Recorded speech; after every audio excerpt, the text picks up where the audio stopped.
They say your 30th birthday should be a celebration. Mine was a public execution. Picture this: 200 guests, crystal chandeliers, champagne towers, and my father, Richard Morales, CEO, pillar of the community, standing at the microphone with a smile that didn't reach his eyes. "I need to be honest tonight," he announced, his voice cutting through the music like a blade. Having Kendra was the biggest mistake of my life. The room went silent. Cameras flashed. My sister Emily, beautiful, successful, perfect. Emily looked at her champagne glass while our father continued. "The only good thing I ever did was her." I should have screamed. Should have cried. Instead, I set down my untouched drink, picked up my purse, and walked out of that country club with my head high and my heart in pieces. That was 8 years ago. Today I'm standing in my corner office on the 45th floor, looking down at the city that once watched me fall. My company, Brightbridge Legacy, is worth $3 billion. That perfect sister. She works 3 floors below me, starting over after losing everything. And my father. He's in my waiting room right now, hat in hand, begging for a meeting he doesn't yet know is with me. They're about to learn the most expensive lesson of their lives. The daughter you throw away might just become the woman who owns your world. This is the story of how I turned my father's greatest disgrace into his worst nightmare and built a dynasty on the ashes of his cruelty. Buckle up. You won't believe what happens next. My name is Kendra Morales. I'm 30 years old, and until tonight I worked as a mid-level accountant at a regional firm, the kind of job that pays the bills but never quite pays enough to feel secure. My father is Richard Morales, founder and CEO of Morales Corp., a commercial real estate empire worth hundreds of millions. You'd think being his daughter would mean something. You'd be wrong. I'm standing in the grand ballroom of the Riverside Country Club, surrounded by 200 people I barely know at a birthday party I never wanted. The chandeliers overhead cast everything in a golden glow that feels like mockery. My father insisted on hosting this event. 30 is a milestone, he'd said over the phone 3 weeks ago. We should celebrate. I should have known better than to believe he cared. The band is playing something jazzy and upbeat. Waiters circulate with trays of champagne and hors d'oeuvres that cost more than my monthly rent. I'm wearing a simple navy dress I bought on sale because I knew anything expensive would be wasted here. My sister Emily, standing near the bar in a stunning emerald gown that probably cost $5,000, looks like she belongs. She always has. I don't recognize half the guests. They're my father's business associates, his country club friends, people from the social circles he's cultivated for decades. A few former classmates showed up probably out of curiosity, more than affection. I've been making small talk for an hour, my face aching from forcing smiles when my father steps up to the microphone at the front of the room. "Ladies and gentlemen, if I could have your attention," Richard says, his voice booming across the space. The band stops playing. Conversations fade. All eyes turn toward him. He looks distinguished in his tailored suit, his silver hair perfectly styled, his posture radiating the confidence of a man who's never questioned his place in the world. "I want to thank you all for coming tonight to celebrate my daughter's birthday." There's polite applause. I set down my champagne glass, I haven't taken a single sip, and prepare myself for whatever performative speech he's prepared. My father loves an audience. 30 years, he continues, and something in his tone makes my stomach clench. 30 years ago, my late wife Maria gave birth to Kendra, and I need to be honest with all of you tonight. He pauses, and in that pause I feel the room shift. People lean forward slightly. Phones come out. I see someone in the back start recording. Having Kendra was the biggest mistake of my life. The words hit me like a physical blow. Around me I hear gasps. Someone drops a glass. It shatters on the marble floor. I stand frozen, unable to process what I've just heard. This can't be happening. Not here. Not in front of everyone. But my father isn't finished. His expression doesn't change. He might as well be discussing quarterly earnings. "The only good thing I ever did," he says, turning to gesture toward Emily, who's gone pale, "was her." Emily is everything I hoped for in a child. Successful, beautiful, a credit to our family name. His voice actually softens with affection as he continues praising my sister's recent promotion to vice president at her marketing firm, her engagement to James Whitmore III, a name that comes with its own trust fund, her accomplishments, her grace, her everything. I don't hear most of it. There's a ringing in my ears, a pressure building behind my eyes that I refuse to let become tears. Not here. Not in front of these people who are staring at me now with a mixture of pity and horrified fascination. Cameras are definitely out now. Phones pointed at me from every angle. Tomorrow this will be on social media. The daughter publicly disowned at her own birthday party. What a story. The applause when my father finishes is scattered and uncomfortable. Nobody knows how to react to what they've just witnessed. Emily won't look at me. She's studying her champagne glass like it holds the secrets of the universe. My father steps down from the microphone and immediately begins chatting with someone about a golf game next week, as if he hasn't just eviscerated his own daughter in front of half of Philadelphia's elite. I could confront him. I could grab that microphone and tell everyone exactly what kind of man Richard Morales really is, the father who's treated me like an unwanted burden since my mother died 25 years ago, who's made it clear my entire life that I'm a disappointment, who's never once told me he loved me. I could make a scene that would rival his. But I don't. Because that's what he wants. He wants me to break down to confirm everything he believes about me, that I'm weak, emotional, not worth his time. So instead, I pick up my purse from the chair where I'd left it. I straighten my shoulders. And I walk. The crowd parts for me like I'm contagious. I can feel their eyes, hear the whispers starting already. Did that really just happen? I can't believe he said that. Poor thing. The pity is almost worse than the humiliation. I keep my head up, my pace steady, even though every instinct is screaming at me to run. In the hallway leading to the exit, I pause. There's a wall of family photographs, my father's idea of decor, turning our history into wallpaper for strangers to admire. Most of them feature Emily at her college graduation, Emily at charity galas, Emily winning some award or another. But there's one older photo, smaller than the others, tucked in the corner. It's me at 5 years old sitting on my mother's lap. We're both laughing at something off camera. My mother's arms are wrapped around me, and the love in her face is unmistakable. It's the only photograph of me in this entire display.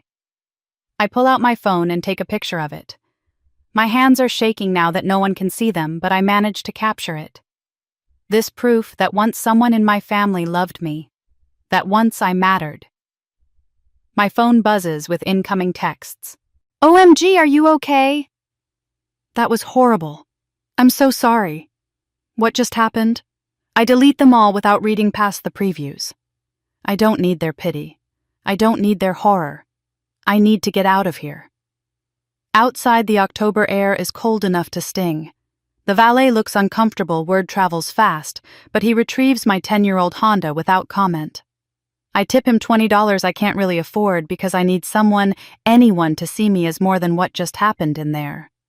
As I drive away from the country club, I can still hear the music starting up again. The party continuing. They've already moved on. My father got his moment of honesty or cruelty or whatever he'd call it, and now he's back to entertaining his guests. Emily is probably making excuses for him smoothing things over the way she always does. And I'm driving through the dark streets of a city that suddenly feels foreign, with nowhere particular to go and no one particular to call. At a red light, I look at the photo on my phone. My mother's smile. My 5-year-old self who had no idea that her entire life would be defined by not being enough for the man who was supposed to protect her. That night, something inside me died, and something else was born. I drive for an hour before I realize I have nowhere to go. My apartment, a cramped studio in a building with unreliable heating, feels too small to contain what just happened. So I keep driving, letting muscle memory take me through familiar streets until I find myself parked outside Mercy General Hospital. I haven't been here in 25 years, not since the night my mother died. I was 5 years old when the cancer took her. Stage 4 pancreatic cancer. Though I didn't understand what that meant at the time, I just knew that Mommy was sick, that she kept getting thinner and paler, that she stopped being able to carry me or play with me the way she used to. Emily was only 2, still a toddler who cried when our mother was too weak to hold her. The last conversation I had with my mother plays in my mind with perfect clarity, the way traumatic memories do. She was in the hospital bed, hooked up to machines that beeped steadily. Her hair was gone from the chemotherapy. She looked nothing like the vibrant woman in our family photos, but her eyes were still the same warm brown, still full of love when she looked at me. "Kendra, baby, come here," she'd said, her voice barely above a whisper. I climbed onto the bed, carefully terrified of hurting her. She took my small hand in hers. "I need you to promise me something very important. Can you do that?" I nodded, not understanding what was coming. "You have to take care of your sister. No matter what happens, no matter how hard things get, you watch out for Emily. Promise me." Her grip on my hand was surprisingly strong for someone so weak. "Family is everything. You and Emily have to stay together. Promise me, Kendra." "I promise, Mommy," I said, and I meant it with every fiber of my 5-year-old heart. She died 3 days later. At the funeral, I held Emily's hand and remembered my promise. I've been holding on to it ever since like a sacred covenant, even as it slowly strangled me. After Maria died, Richard changed. Or maybe he'd always been this way and my mother had buffered us from it. The man who used to read me bedtime stories and call me his little sunshine disappeared. In his place was someone cold, distant, who flinched whenever he looked at me. I didn't understand it then. I thought I'd done something wrong. It took me years to realize the truth. I look exactly like my mother. Same dark hair, same brown eyes, same facial structure.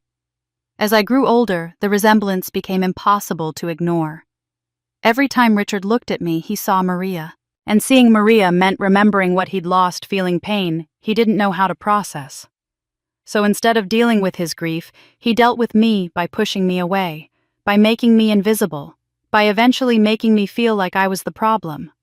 Emily, on the other hand, took after Richard's side of the family. Blonde hair, blue eyes, delicate features. Looking at her didn't hurt him, so he poured all his love, all his attention, all his resources into her. And I kept my promise to our mother. When Emily struggled with math in middle school, I spent hours tutoring her even though I had my own homework. When she wanted to attend Phillips Exeter Academy for high school, a prestigious boarding school that cost $60,000 a year, Richard claimed he couldn't afford it for both of us. So I stayed in public school and worked weekends at a grocery store sending Emily money for books and activities. She got into Princeton. I went to community college because it was all I could afford. I told myself it was noble, that I was honoring my mother's memory. That sacrifice for family was what good people did. I didn't realize I was being conditioned to accept crumbs while Emily got the feast. I didn't see that Richard's treatment of me was abuse, that his favoritism was cruel, that I deserved better. I just kept trying harder, kept hoping that if I was good enough, selfless enough, useful enough, he might finally see me. Throughout my 20s, I twisted myself into knots, trying to earn his approval. After college, I took a job at Morales Corp entry-level accounting, 40 hours a week, for a salary that was $15,000 below market rate. Richard said it was character building to start at the bottom, even though Emily's first job out of Princeton was a $50,000 analyst position at a top marketing firm secured through Richard's connections. I organized Thanksgiving dinners and Christmas parties. I remembered birthdays and anniversaries. I showed up to every company event, every family obligation, every moment where I thought my presence might matter. I made myself as small and accommodating as possible, hoping that if I didn't take up too much space, didn't ask for too much, he might finally look at me with something other than barely concealed resentment. It never worked. Nothing I did was ever enough. And the more I tried, the more invisible I became. After 3 years at Morales Corp working weekends and late nights, Richard promoted the person who'd been hired after me. When I asked about advancement opportunities, he said I Wasn't ready for more responsibility. I stayed another 2 years anyway, still hoping. Emily got engaged last year to James Whitmore III, son of a federal judge and heir to a pharmaceutical fortune. Richard threw them an engagement party at the country club that cost more than I'd earned in the entire previous year. I helped plan it. I addressed invitations and coordinated with caterers and made sure everything was perfect. At the party, Richard gave a toast about how proud he was of Emily, how she'd always been his greatest joy. He didn't mention me once, even though I was standing right there. And still I stayed. Still I showed up. Still I kept hoping that maybe somehow if I just tried a little harder, sacrificed a little more, he would finally see me as his daughter, instead of a painful reminder of what he'd lost. Tonight, driving away from my own birthday party, my hands still shaking on the steering wheel, I finally understand the truth I've been avoiding for 25 years. My father will never love me. It doesn't matter what I do, how hard I try, how much I sacrifice. I could cure cancer, and he'd still see me as the mistake that cost him my mother. Because he never dealt with his grief, never processed his pain, and I became the repository for everything he couldn't feel. I pull over into an empty parking lot and let myself cry for the first time since my mother died. Not polite tears, but ugly, heaving sobs that make my chest ache. I cry for the 5-year-old who made a promise she couldn't keep, for the teenager who worked 3 jobs while her sister went to prep school, for the young woman who accepted poverty wages and no recognition because she thought family loyalty meant accepting less, for the 30-year-old who was just publicly humiliated because her father couldn't be bothered to pretend he cared. When the tears finally stop, I'm exhausted.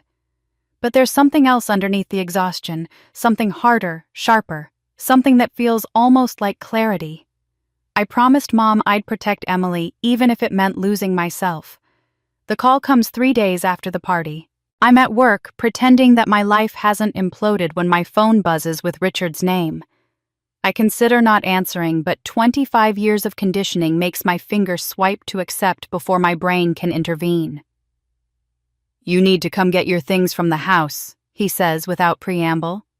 No hello, no acknowledgement of what happened at the party. "You're 30 years old. You should have been gone years ago. I've been more than generous letting you stay this long." The words take a moment to register. "Stay where, Dad? I haven't lived with you since I was 22. Your room is still full of your childhood junk. I'm converting it into a home office. You have 1 hour to get whatever you want, and then I'm having everything else hauled away."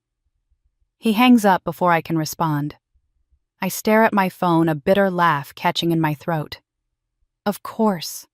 Of course he's erasing me completely. It's not enough to humiliate me publicly, he needs to eliminate every trace that I ever existed in his home. I tell my supervisor I have a family emergency, which isn't technically a lie, and drive to the house where I grew up, a sprawling colonial in the suburbs that Richard bought when Morales Corp first became profitable. The house looks the same as it always has, manicured lawn, pristine white exterior, black shutters that get repainted every 3 years whether they need it or not. My key still works on the front door. Inside, everything is silent. Richard's at the office as usual. He couldn't be bothered to be here for this final indignity. I climb the stairs to my old room, each step feeling heavier than the last. The door is open. Inside, nothing has changed since I moved out 8 years ago. My twin bed with its faded blue comforter. The desk where I did homework by lamplight because Richard said I wasted electricity. The bookshelf crammed with paperbacks I bought from thrift stores because new books were an unnecessary expense. This room is a museum of my childhood poverty preserved in a house worth $2 million. I pull my suitcase from the closet, the same one I used for college, and start packing mechanically. Clothes I'll never wear again, but can't bring myself to leave behind. A jewelry box with costume pieces, nothing valuable. Yearbooks that will only remind me of being invisible. I move through the space like a ghost, touching things that once mattered, finding they no longer do. Under the bed, while reaching for a box of old photos, my hand brushes against something cold and metallic. I pull it out, and my breath catches. It's my mother's locket. Silver tarnished now on a delicate chain that's tangled and covered in dust. I'd forgotten it existed. The last time I saw it, I was 6 years old, maybe 7, asking if I could wear it. Richard had said no, that it was too valuable for a child to play with, and then it had simply disappeared. He must have thrown it under here, out of sight, another painful reminder he couldn't bear to look at, but couldn't quite throw away. My hands shake as I work the clasp open. Inside, there's a tiny photograph so small I have to squint to see it properly. It's me as a baby, maybe 3 months old, cradled in my mother's arms. We're both looking at the camera, and my mother's smile is radiant, the kind of joy that can't be faked. Behind the photo, folded into a square so tiny I almost miss it, is a piece of paper. I unfold it carefully. The paper is old, brittle, covered in my mother's handwriting. I'd recognize it anywhere she used to leave notes in my lunchbox. Little messages that said, "I love you," or "You're special." This note is longer, written in blue ink that's faded but still legible. "My darling Kendra," it reads. "If you're reading this, you've found my locket. I hid it where I knew you'd look someday. You are my proof that love existed. You are the best thing I ever did. Never let anyone tell you different. I love you forever. Mom." The tears come without warning, violent and overwhelming. I sink onto the floor, clutching the locket to my chest, and sob in a way I haven't let myself since that parking lot 3 nights ago. This note, this tiny piece of paper, is my mother reaching across 25 years to tell me what I've needed to hear my entire life. That I mattered. That I was wanted. That I was loved, not despite who I was, but because of it. I don't know how long I sit there on the dusty floor of my childhood bedroom, crying and reading the note over and over until I've memorized every loop of her handwriting. When I finally stand up, my legs are stiff and my eyes are swollen, but something has shifted. I fasten the locket around my neck. The metal is cold against my skin, but it feels right there, like it's been waiting all this time to come home. I pack the rest of my things quickly. The suitcase barely holds everything I want to keep, which tells me something about the life I've been living, small, contained, taking up as little space as possible. I take one last look at the room. Richard will turn it into an office, fill it with his desk and his files and his success, and there will be nothing left to prove I ever lived here. Good. Let him erase me. I'm done begging to be remembered. I load the suitcase into my Honda and sit in the driveway, trying to figure out what comes next. My studio apartment's rent is due in 5 days, and I'm already behind on utilities. I have maybe $200 in my checking account. My credit cards are maxed out from helping Emily with her wedding deposits last month. I could ask friends for help, except I realize with uncomfortable clarity that I don't really have friends. I've spent so much time trying to earn my family's love that I've neglected every other relationship in my life. The rain starts as I'm driving away from Richard's house for what I know will be the last time. By the time I reach my apartment building, it's a downpour. I sit in the parking lot watching water stream down the windshield and face the truth: I can't afford rent.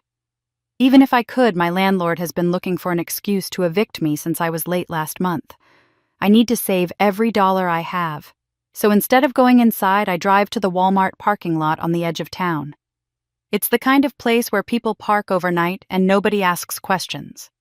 I crack the windows, slightly recline my seat as far as it will go, and pull my coat over myself like a blanket. The rain pounds on the roof, a steady rhythm that should be soothing, but just makes the car feel smaller, the night feel darker, the future feel more impossible. I'm 30 years old, sleeping in my car in a parking lot with $200 and one suitcase to my name. I'm hungry.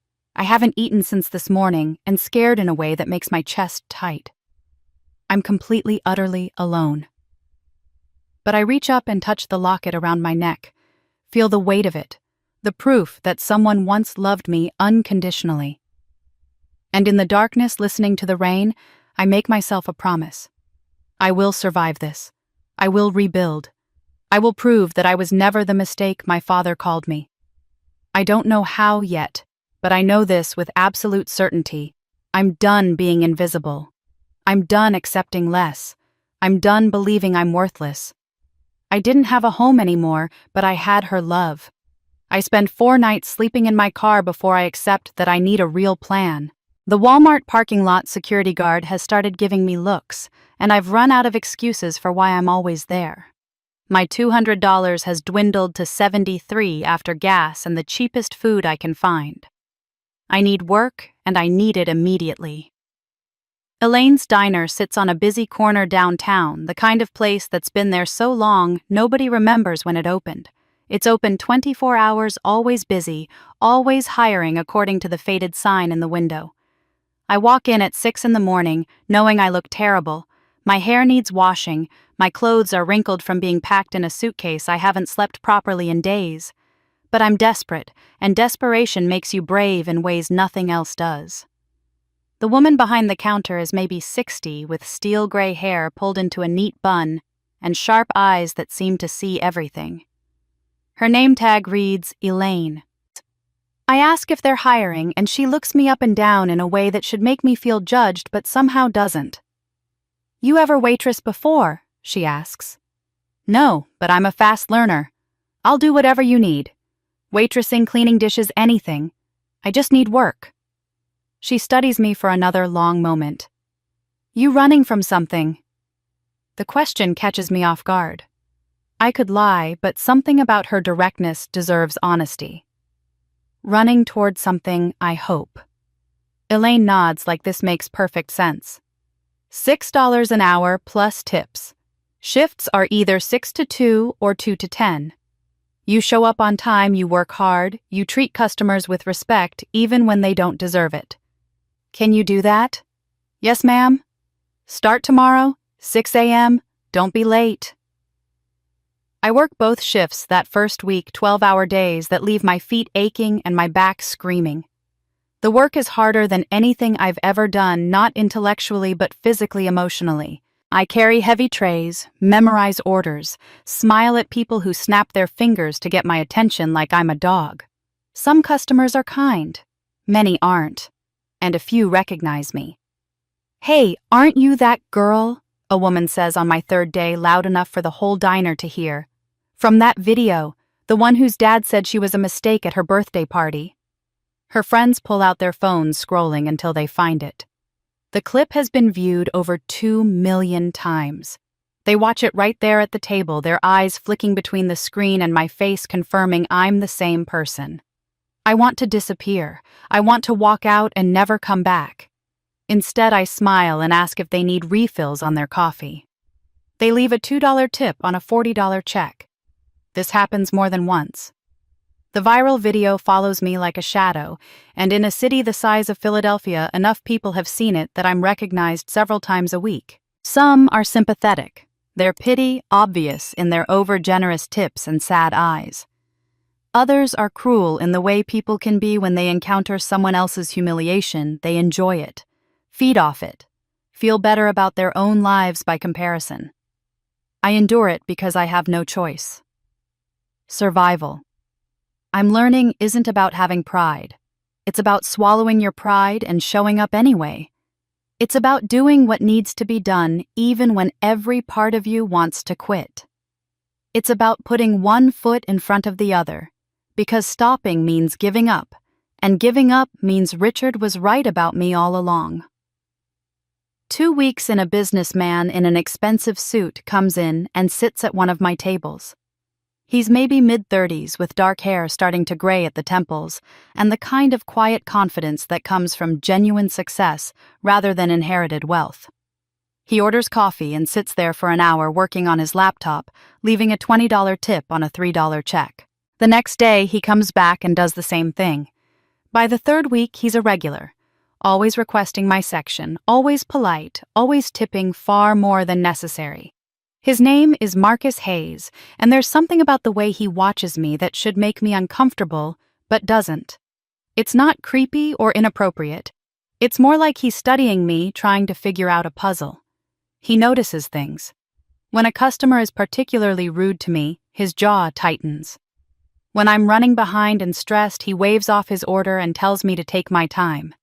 He treats me like a person, not a servant, which is rarer than it should be. One Friday night during my 2nd week, A customer drunk and belligerent decides I've somehow personally offended him by bringing his burger medium instead of medium rare. He calls me stupid, incompetent, a waste of space. He says I'm lucky to have any job at all, that someone like me doesn't deserve respect. The words hit harder than they should because they echo everything I've heard from Richard my entire life. I apologize and offer to remake his order. He continues his tirade, getting louder, attracting attention from other tables. I feel my face burning with humiliation, tears threatening to spill over when Elaine appears at my elbow. "That's enough," she tells the man, her voice calm but immovable. "You'll leave now, or I'll call the police." He blusters, threatens, says he'll leave a bad review. Elaine doesn't budge. Eventually, he storms out. The diner erupts in applause. I stand there shaking, trying not to cry in front of everyone. Elaine pulls me into the back. I expect her to tell me to toughen up, to not let customers get to me. Instead, she says, "Respect yourself even when others won't. That's how you stay human. Don't let people like that take that from you." The kindness undoes me in a way the cruelty didn't. I do cry then quietly while Elaine hands me paper towels and waits patiently. When I've composed myself, she says, "You sleeping in your car?" I freeze. "How did you—" "I see more than people think. The storage room upstairs isn't much, just space we use for extra supplies, but there's a cot and a bathroom. You can stay there temporarily. Rent-free, but you keep it clean and you don't tell anyone." Deal. I want to hug her, but I settle for a shaky "thank you." "Don't thank me. Just prove I'm right about you." The storage room is exactly what she described, basic, cramped, with boxes of napkins and industrial-size ketchup bottles stacked against the walls.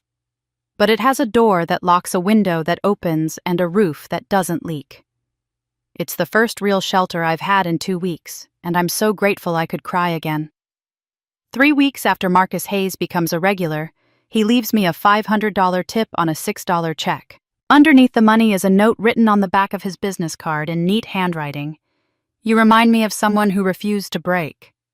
His phone number is printed on the front, Marcus Hayes, business consultant. I stare at the note for a long time, turning it over in my hands. $500 is more money than I've seen in one place since I left Richard's house. It's enough to change everything, catch up on the bills I've ignored, buy proper groceries instead of gas station snacks, maybe even afford a real apartment eventually. But it's the note that stays with me, those words that echo in my mind as I finally drift off to sleep that night on my cot, surrounded by restaurant supplies. Someone who refused to break. Is that what he sees when he looks at me? Is that what I'm becoming? I don't know yet that Marcus Hayes has been watching me for reasons that have nothing to do with admiration for a struggling waitress. I don't know that his interest in me is calculated, purposeful, part of a plan he set in motion long before he ever walked into Elaine's diner. I don't know that the man who will eventually help me build an empire first approached me as part of his own revenge. I didn't know yet he was watching me for a reason. Marcus's $500 sits in my wallet for 3 days before I decide what to do with it. Part of me wants to spend it on immediate needs, real shoes, instead of the ones with holes in the soles, a proper winter coat, maybe even a security deposit on a real apartment. But there's another part, the part that's been growing stronger since I found my mother's locket, that whispers, "Invest in yourself." I'm working the late shift when the idea comes to me. It's 2 a.m, the diner is mostly empty except for a few insomniacs and truck drivers, and I'm wiping down tables when I notice a woman at the counter admiring another customer's necklace. "That's beautiful," she says. "Where did you get it?" The conversation that follows about handmade jewelry, about Etsy stores and online marketplaces, plants a seed. My mother used to make jewelry. It's one of my few clear memories of her before she got sick, sitting at the kitchen table watching her twist wire and string beads, her hands moving with practiced precision. She taught me the basics when I was 4 or 5, and for years after she died, I'd make little bracelets and necklaces as a way to feel connected to her. I haven't made anything in years, but the skills are still there, buried under layers of grief and survival. That night after my shift ends at 6 a.m., I don't go straight to bed. Instead, I use the diner's Wi-Fi to research. free online business courses, how to start an Etsy store, jewelry making supplies, and where to buy them cheaply. By the time the morning shift arrives, I've filled 3 pages of my notebook with plans and ideas and calculations. My eyes burn from exhaustion, but my mind is electric with possibility. I spend $200 of Marcus's dollars on supplies, wire, beads, clasps, tools. The rest goes into a savings account I opened that afternoon, my emergency fund for this venture. I watch YouTube tutorials during my breaks, practice techniques in my storage room at night. My hands remembering what my mother taught me all those years ago. It takes me 2 weeks to create my first 5 pieces, a bracelet, 2 necklaces, and 2 pairs of earrings. They're simple, nothing extraordinary, but they're mine. Setting up the Etsy store takes another week. Product photos, descriptions, pricing, shipping policies. Every decision feels monumental because I have no idea what I'm doing.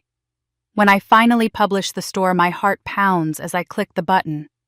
This is it.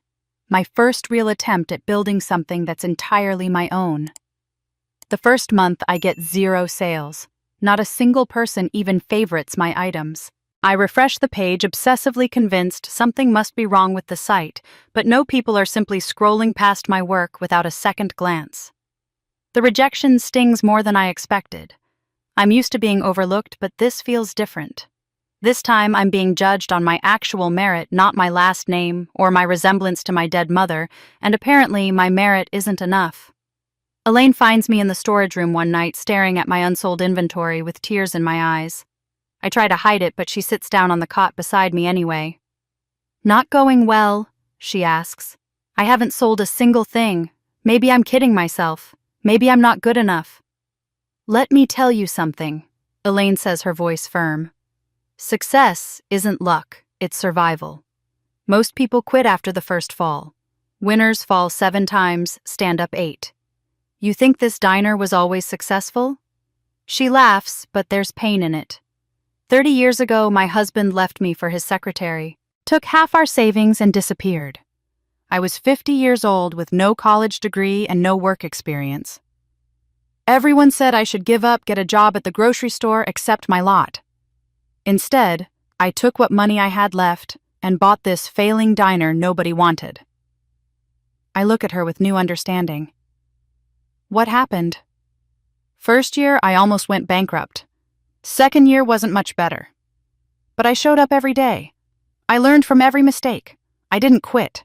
That's the difference between people who make it and people who don't. Not talent, not luck. Stubbornness. She pats my knee. "You've got that in spades, kid. Don't waste it by giving up after 1 month." Her words become my mantra. I adjust my prices based on research. I improve my product photos. I study successful shops and figure out what they're doing differently. The second month, I make 3 sales, $47 after Etsy fees and material costs. It's almost nothing, but it's proof that someone somewhere thinks my work has value. I reinvest every penny. Better materials. More inventory. I learn about SEO and keywords. I join online forums where other sellers share advice. My storage room becomes a makeshift workshop, boxes of restaurant supplies pushed aside to make room for jewelry making tools. I work the diner during the day, create at night, sleep maybe 4 hours if I'm lucky. It's exhausting.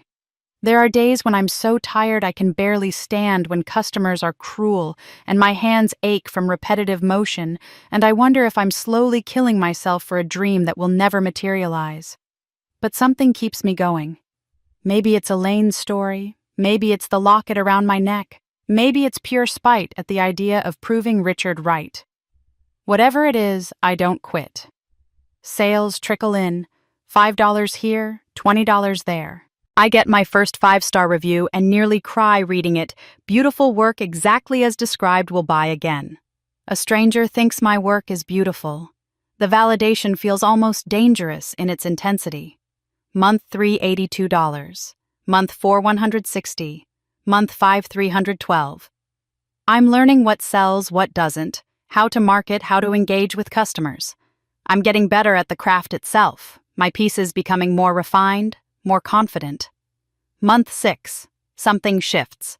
Maybe it's algorithms, maybe it's luck, maybe it's that. I've finally figured out what I'm doing. I watch the numbers climb throughout the month, refreshing my phone between diner orders, barely believing what I'm seeing.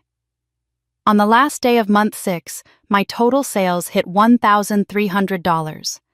After expenses, I've cleared just over $1,000 in profit, more than I make in a month at the diner.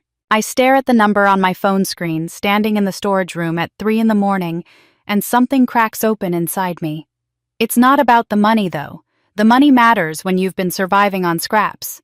It's about what the money represents, proof that I can create value, that I'm not worthless, that I'm capable of building something from nothing. The next day, I go to the bank and withdraw a single dollar bill. I buy a small frame from the dollar store and carefully mount the bill inside. On the back, I write the date and a note to myself. The first dollar I earned by believing in myself. I hang it on the wall of my storage room, this tiny monument to possibility. Every morning when I wake up, I see it there.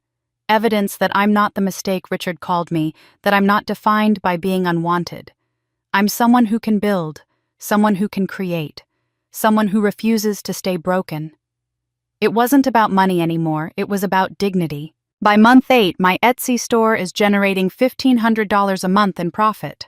I'm still working at the diner, still living in the storage room, but for the first time since leaving Richard's house, I have savings. Real savings. Almost $4,000 in an account that's mine alone, built from my own work. The framed dollar bill on my wall has company now, my first $100 day, my first 5-star review printed and hung beside it. These small victories remind me every morning that I'm capable of more than survival. Marcus still comes to the diner regularly, always polite, always generous with his tips. We've developed an easy rapport over the months, not quite friendship, but something warmer than a typical customer-waitress relationship. He asks about my business, sometimes genuinely interested in my progress. I'm cautious about sharing too much, but his questions are thoughtful, his advice surprisingly useful. I learn he's a business consultant, someone who helps small companies strategize and grow. One Tuesday morning, he arrives with someone else, a woman in her early 40s, impeccably dressed with the kind of polished confidence that comes from money and success. Her name is Vanessa Wright, and Marcus introduces her as an angel investor who specializes in women-owned businesses. "Marcus showed me your Etsy store," Vanessa says, stirring sugar into her coffee. "Your growth trajectory is impressive. Have you considered scaling up, moving beyond online sales into retail partnerships, maybe?" I haven't, mostly because I didn't know that was even possible. We talk for an hour, my hands shaking slightly with excitement as Vanessa asks questions about my margins, my production capacity, my vision for the business. When she leaves, she hands me her card and says, "Send me a detailed business plan. If I like what I see, we should talk about investment." I float through the rest of my shift. Marcus stays behind after Vanessa leaves, and I can barely contain my excitement. "Is this real?" She seemed really interested. "Vanessa's tough, but fair," he says. "If she's interested, it's because she sees potential. You should definitely send her that plan." I spend the next 3 weeks working on the business plan during every spare moment. I've never written one before, so I take another free online course study. Examples pour everything I've learned over the past 8 months into a comprehensive document. My vision for expanding the business, financial projections, marketing strategies, detailed information about my suppliers, small manufacturers and wholesalers I've built relationships with who give me fair prices because I've been loyal and consistent. I include photographs of my best pieces, customer testimonials, everything I can think of to prove this isn't just a hobby, but a viable business worth investing in. Vanessa responds within 2 days of receiving the plan. She wants to meet. Over the next month, we have 6 meetings at coffee shops, at her office, once at a jewelry trade show she invites me to attend.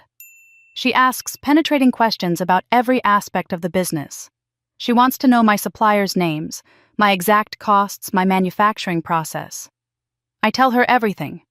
Believing transparency is what investors want. That honesty is how you build trust. Marcus attends some of the meetings offering support and advice. He helps me prepare reviews. My answers tells me I'm doing great. By the fourth meeting, I'm starting to believe this might actually happen. Vanessa talks about an initial investment of $50,000 in exchange for 30% equity. She sketches out plans for hiring my first employees, renting a small studio space, placing orders for retail partnerships she can facilitate through her connections. For the first time since my 30th birthday, I let myself imagine a future that isn't defined by survival.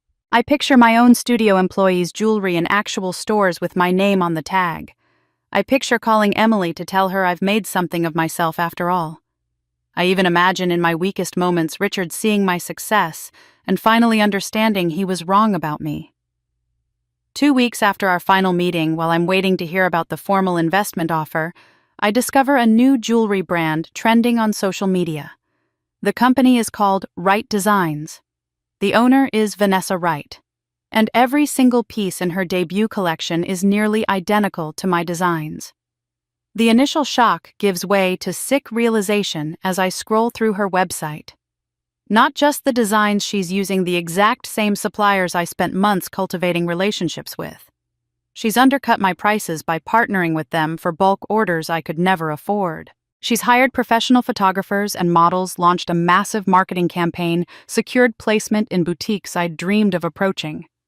Everything I told her, every detail I shared in those meetings, she's used to build a competitor that's already crushing my small operation. I try calling her. Her assistant says she's unavailable. I email. No response. I reach out to my suppliers and learn they've signed exclusivity agreements with Wright Designs for higher volume orders, meaning they can no longer sell to me at my previous prices. Within a week, 3 of my 4 main suppliers have cut ties completely. I drain my savings account, hiring a lawyer to see if I have any recourse. The consultation costs $300. The answer is devastating. I didn't have Vanessa sign a non-disclosure agreement. I didn't protect my designs with copyrights or trademarks because I didn't know I needed to. Everything I shared with her, I shared freely, and she had every legal right to use that information to launch a competing business. The lawyer says I could try to fight it, but a case would cost tens of thousands of dollars I don't have, take years to resolve, and probably wouldn't succeed anyway. Design theft in the fashion and jewelry industries is notoriously difficult to prosecute. My best option, he says, is to move on and be smarter next time. I walk out of his office with exactly $43 left in my bank account and the weight of my own stupidity crushing me. I trusted someone. I believed that honesty and transparency would be rewarded. I thought I was finally catching a break, finally proving I could build something meaningful. Instead, I gave away everything I'd worked for to someone who saw me as nothing more than free research and development. For 3 days, I can barely function. I go through the motions at the diner, but I'm hollow mechanical. Elaine notices but doesn't push, just squeezes my shoulder occasionally in silent support. At night, I lie on my cot staring at my framed dollar bill and wondering if Richard was right all along. Maybe I am worthless. Maybe I'm cursed. Maybe trying to be more than what he said I was is just setting myself up for endless failure. Marcus comes to the diner on the 4th day. I see him walk in and I want to hide to avoid the humiliation of facing him after what his referral did to me. But he makes a straight line for my section, and when I approach his table, I see his face is haggard like he hasn't slept. "Kendra, I'm so sorry," he says before I can even take his order. "I had no idea Vanessa would do this. I didn't know she was capable of—" He runs his hand through his hair, genuine anguish in his expression. "She's my ex-girlfriend. We dated 3 years ago, ended badly. I thought enough time had passed that she'd be professional, that she'd genuinely want to help. I was wrong. This is my fault." I want to yell at him. I want to tell him his apology means nothing, that sorry doesn't give me back my suppliers or my savings or my trust. But I'm too tired for anger. "I need to work," I say flatly and walk away. He doesn't order anything. He just sits there for 20 minutes while I avoid his section, and then he leaves. I find an envelope on the table after he's gone. Inside is $5,000 in cash and a note written in his precise handwriting. "This time we build smarter. Let me prove I'm trustworthy. I know you have no reason to believe me, but I want to help fix this. Please, M." I stare at the money for a long time, standing in the middle of the diner with other customers waiting for refills and Elaine watching me from behind the counter. $5,000 could rebuild my supplier relationships, could let me redesign my entire line, could buy me time to figure out what comes next. Or it could be another trap, another well-meaning gesture that ends with me losing even more. Pride says to rip up the check and throw it in his face. Necessity says I can't afford pride anymore. Reality says I'm standing at a crossroads, and the choice I make now will determine whether I let this betrayal destroy me or forge me into something harder and smarter. I fold the money back into the envelope and slip it into my apron. I don't know yet if I'll accept Marcus's help. I don't know if I can trust him or anyone ever again. But I know this Vanessa Wright stole my designs and my suppliers, but she couldn't steal the skills my mother taught me, or the resilience Elaine showed me, or the stubborn refusal to quit that's kept me alive this long. That betrayal burned, but it also refined me. I keep Marcus's envelope for 7 days, the money sitting in my locker at the diner like a challenge I'm not ready to accept. Trust doesn't come easily anymore, especially not trust in someone whose recommendation led to my greatest professional disaster. But on the 7th night working the late shift and serving coffee to a businessman whose company is clearly failing, I overhear him on the phone, desperate, telling someone he doesn't know how to turn things around. Something clicks into place. I know how to turn things around, not because I went to business school or have an MBA, but because I've lived it. I've failed, learned, adapted, survived. That knowledge has value, real value. Maybe more than any jewelry design ever could. I call Marcus the next morning. "I'll accept your help," I tell him. "But not for jewelry. I have a different idea." We meet at a coffee shop and I lay out my proposal. Instead of trying to compete with Vanessa in a market she now dominates, we pivot completely. We create a consulting business that helps small companies in crisis, the kind of businesses that can't afford the big consulting firms but desperately need strategic guidance. My experience with failure isn't a weakness, it's expertise. I understand what it's like to have limited resources, to make mistakes, to need practical solutions rather than theoretical ones. Marcus listens carefully, then nods. "Bright Bridge Consulting," he says. "Building bridges over troubled water. I like it." Bright Bridge. I test the word and something about it resonates. A bridge from where I was to where I'm going. A bridge my mother would have been proud of. Her maiden name was Brightman. Yes, that's perfect. We structure the partnership simply. Marcus handles operations, client relations, and the business infrastructure. I handle strategy, the actual consulting work, developing turnaround plans. We split everything 50-50. He contributes his $5,000 plus another $5,000 of his own savings. I contribute the expertise earned from every failure I've survived.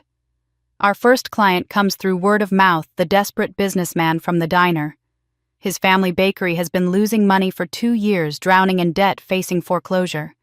His name is Tom Chen, and he's so exhausted when we first meet that I recognize the look in his eyes.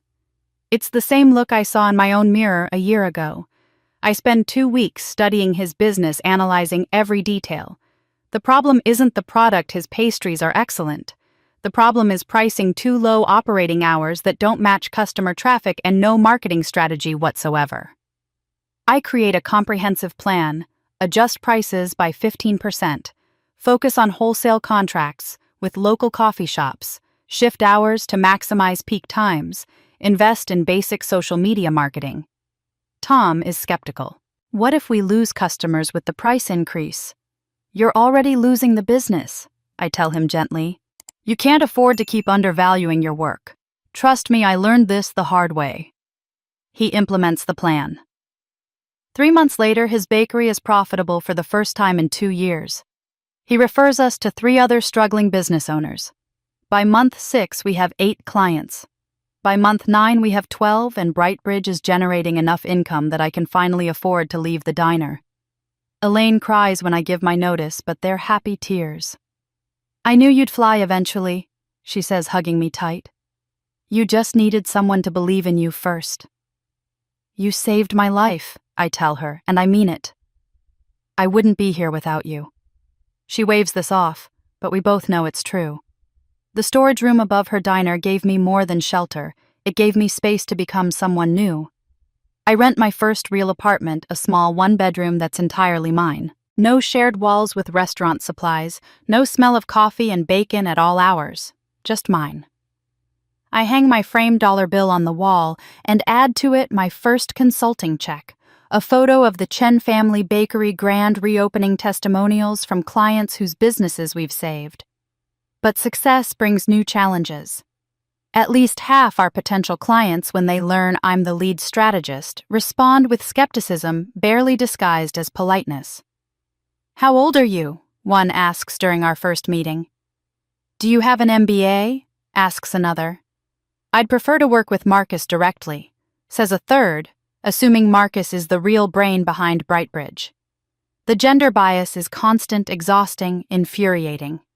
Male clients interrupt me in meetings, direct questions to Marcus, even when I'm the one presenting, dismiss my recommendations until Marcus repeats them word for word. Competitors whisper that I'm Marcus's secretary playing dress-up, that Brightbridge's success is really his doing, and I'm just the pretty face for marketing. I could fight every battle, could spend my energy proving I'm qualified. Instead, I let the results speak. Every business I touch improves, not sometimes, not usually, but consistently. Numbers don't lie. Profit margins don't care about gender. Within our first year, Brightbridge has a 92% success rate, meaning 92% of our clients not only survive, but thrive after implementing our strategies. The clients who initially doubted me become our biggest advocates. Tom Chen tells everyone who'll listen that I saved his family's legacy. A retail store owner who initially refused to work with some girl sends us 5 referrals after we help him restructure and triple his profits. Slowly, the whispers change from Marcus's secretary to that brilliant strategist Marcus works with. Marcus never takes credit that isn't his. In every meeting, every conversation, he makes clear that I'm the strategic mind, that Brightbridge's methodology is my creation, that he's proud to be my partner. His respect, his consistency in defending my role makes the difference between fighting an uphill battle and climbing a challenging but manageable slope. 14 months after accepting his envelope, Philadelphia Business Journal contacts us for an interview. They want to feature Brightbridge in their small business spotlight section. The reporter, a woman in her 50s named Diane, is particularly interested in my story. You went from waitress to successful consultant in just over a year, she says during the interview. How I could tell her about the birthday party, about Richard, about being publicly humiliated and cast out. But I don't. That story is mine, and I'm not ready to weaponize it for sympathy or attention.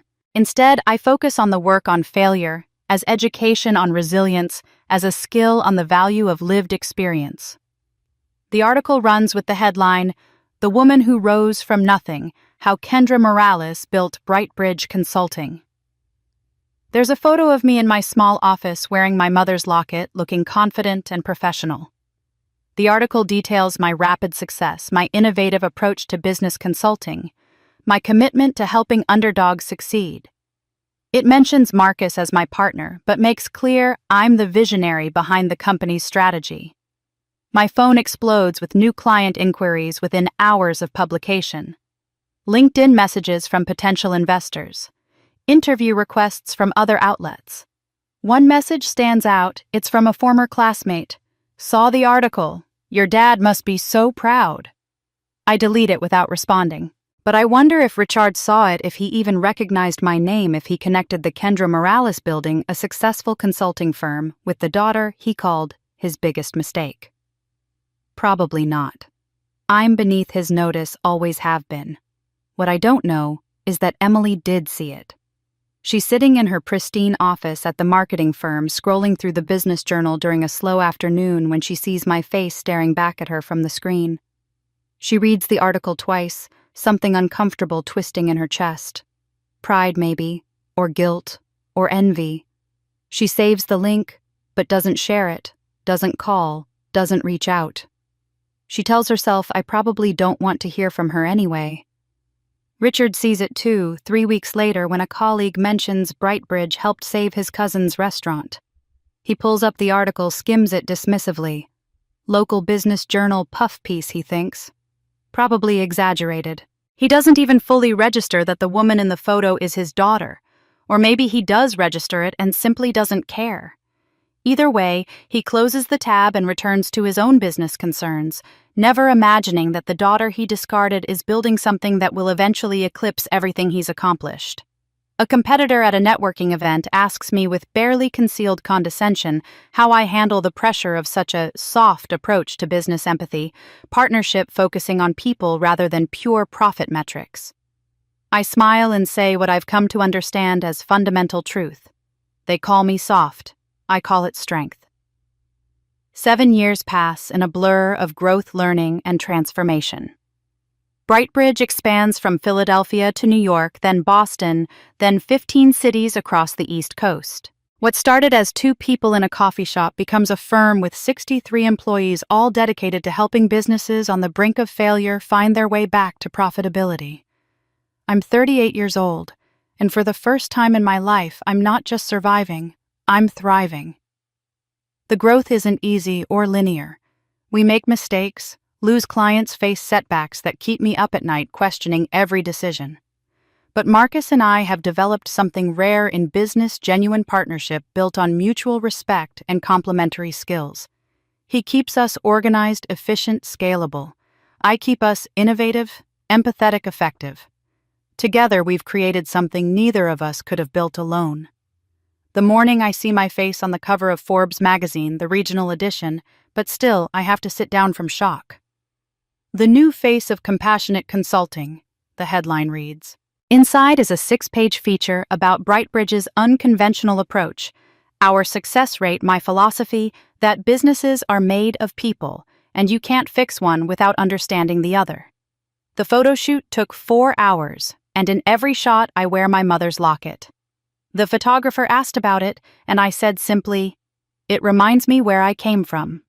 Fortune follows 3 months later, then Bloomberg, then a segment on CNBC about the consulting industry's rising stars. By the end of the year, Brightbridge is valued at $500 million. We're fielding acquisition offers from larger firms weekly. Private equity investors want meetings. My accountant tells me I'm officially a multi-millionaire, though most of my net worth is tied up in the company itself. I should feel victorious. Mostly I feel determined. This isn't the ceiling, it's a milestone on a much longer journey. What I don't know, because I've carefully avoided all news about my father for 7 years, is that while my empire is rising, his is crumbling. The information reaches me third-hand through a client who mentions Morales Corp's bankruptcy filing almost casually during a meeting about his own company's restructuring. "Real shame about Morales," he says.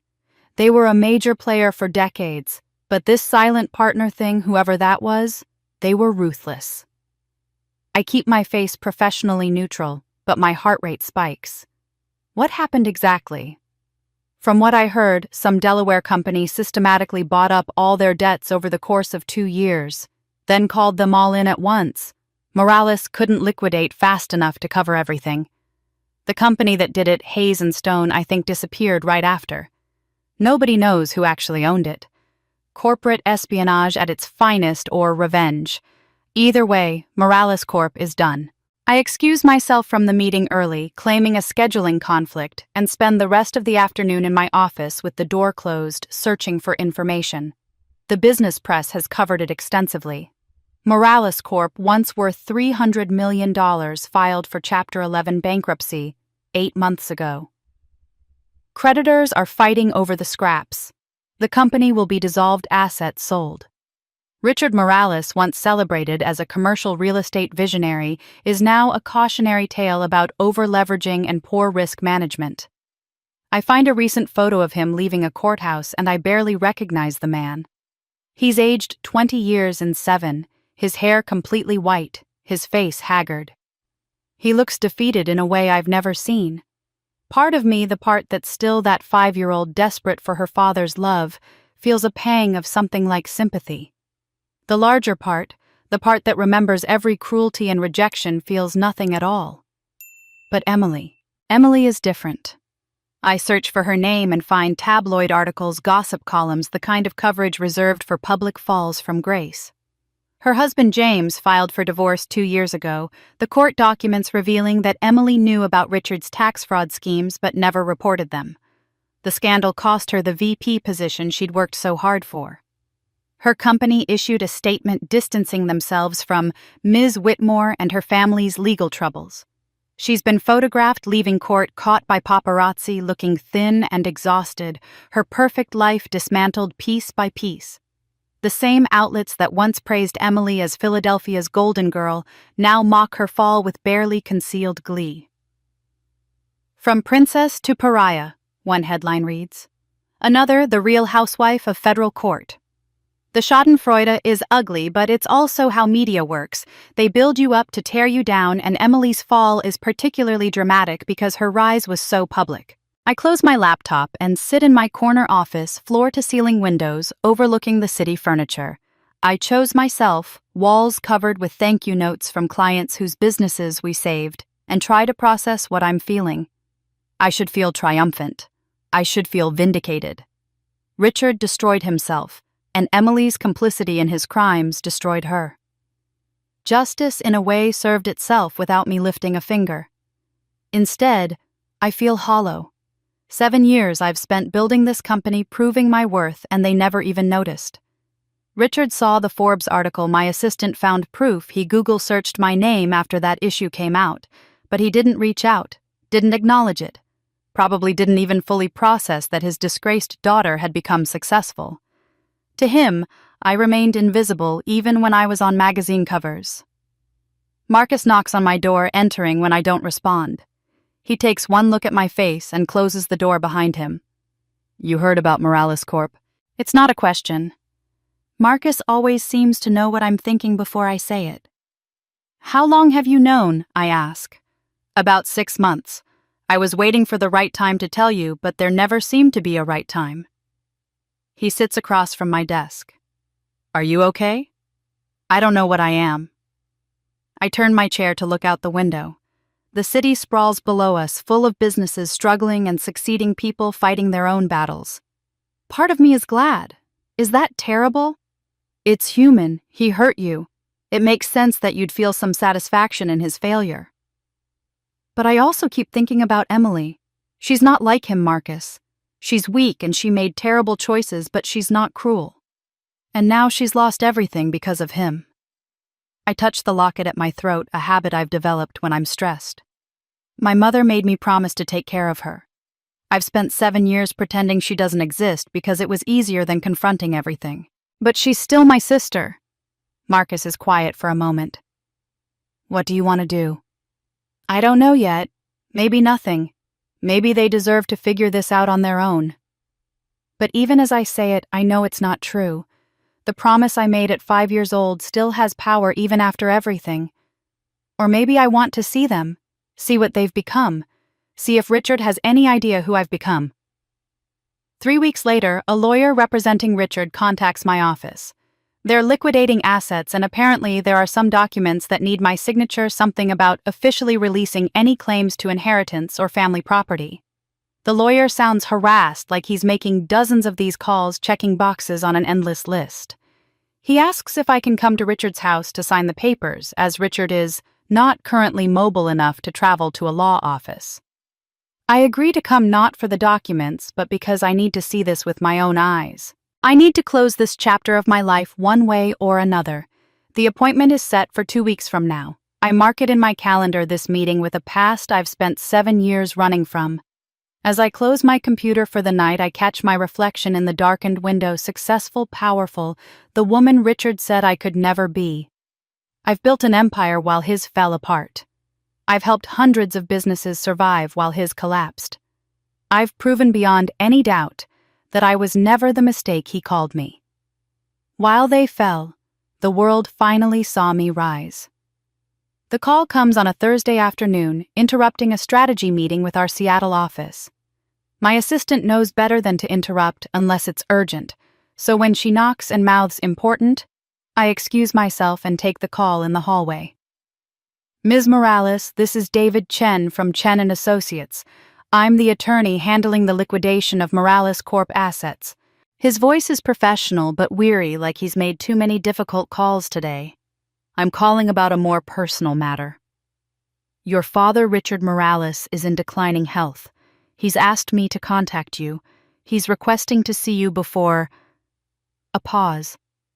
Before it's too late. The words take a moment to penetrate. Dying. Richard is dying. I should feel something: grief, panic, the desperate urgency to see him one last time. Instead, I feel a strange detachment, like he's talking about someone I barely know, which in a way he is. What's wrong with him? I hear myself ask. Stage 4, pancreatic cancer. Same disease that took your mother, I understand. He was diagnosed 4 months ago. The prognosis is weeks, not months. The irony is so sharp it's almost funny. The disease that took my mother, that made me a reminder of loss he couldn't bear, is now killing him too. Maybe that's justice. Maybe that's just cruel coincidence. Why does he want to see me? He didn't share that with me, Ms. Morales. He just gave me your contact information and asked me to reach out. Will you come? My first instinct is immediate and visceral. No, absolutely not. I've built a life without Richard Morales, created success he said I'd never achieve, become someone without needing his approval or acknowledgement. Why should his timeline matter now? Why should I rearrange my life to accommodate the deathbed regrets of a man who spent 30 years treating me like I was worthless? I need to think about it. I tell the lawyer. How do I reach you? He gives me his information. I save it in my phone and return to the meeting, but I can't focus. My mind is 8 years in the past, standing in that country club ballroom while my father announced to 200 people that having me was his biggest mistake. Why would I want to see him again? What could he possibly say that would matter after everything? That night I can't sleep. I can't. I lie in my bed, a king size, in a penthouse apartment I own outright, so far removed from that storage room above Elaine's diner, and replay every interaction I ever had with Richard. Looking for something I might have missed, some sign that underneath the cruelty was love he couldn't express. I find nothing. Just an unbroken pattern of rejection and contempt. At 2 a.m, I call Marcus. He answers on the third ring, voice rough with sleep. Kendra? What's wrong? My father is dying. He wants to see me. I don't know what to do. There's rustling as he sits up. Do you want to see him? I don't know. Part of me wants to refuse to let him die, knowing I don't care. That I made it without him, and I don't need his deathbed apologies. My voice cracks slightly. But another part of me is 7 years old, and still hoping maybe this time he'll finally love me. Can I tell you something? Marcus says after a moment. My father died 6 years ago. We'd been estranged for 8 years before that long-story family business dispute, the kind of thing that seems stupid in hindsight. He reached out 3 times wanting to reconcile. I refused all 3 times because I was still angry. Then he had a heart attack and died before I could change my mind. I grip the phone tighter. Marcus rarely talks about his family, and I've never pushed. I'm sorry. The thing is, I'll never know what he wanted to say. Maybe it was just more justifications for his behavior. Maybe it was a genuine apology. Maybe it was something that would have helped me understand him or myself better. I'll never know, and that not knowing... He exhales heavily. That's worse than any conversation could have been, even a bad one. Closure isn't about them, Kendra. It's about freeing yourself. If you don't go, you'll spend the rest of your life wondering what if. I'm quiet, processing this. What if he just hurts me again? What if I go, and he uses his last words to drive the knife deeper? Then at least you'll know. You'll know exactly who he was with absolute clarity, and you can close that chapter knowing you gave him every chance. Marcus's voice is gentle but firm. Or maybe, and I'm not saying this is likely, maybe he's actually changed. Facing death does that to some people. Either way, you need to know. For yourself, not for him. We talk for another hour until the sun starts rising, and exhaustion finally makes my thoughts slow. After we hang up, I sit at my kitchen counter with coffee and watch the city wake up below me. People heading to jobs, starting their days, all of them carrying their own complicated family histories and regrets and unfinished business. I think about the promise I made to my mother. Take care of your sister.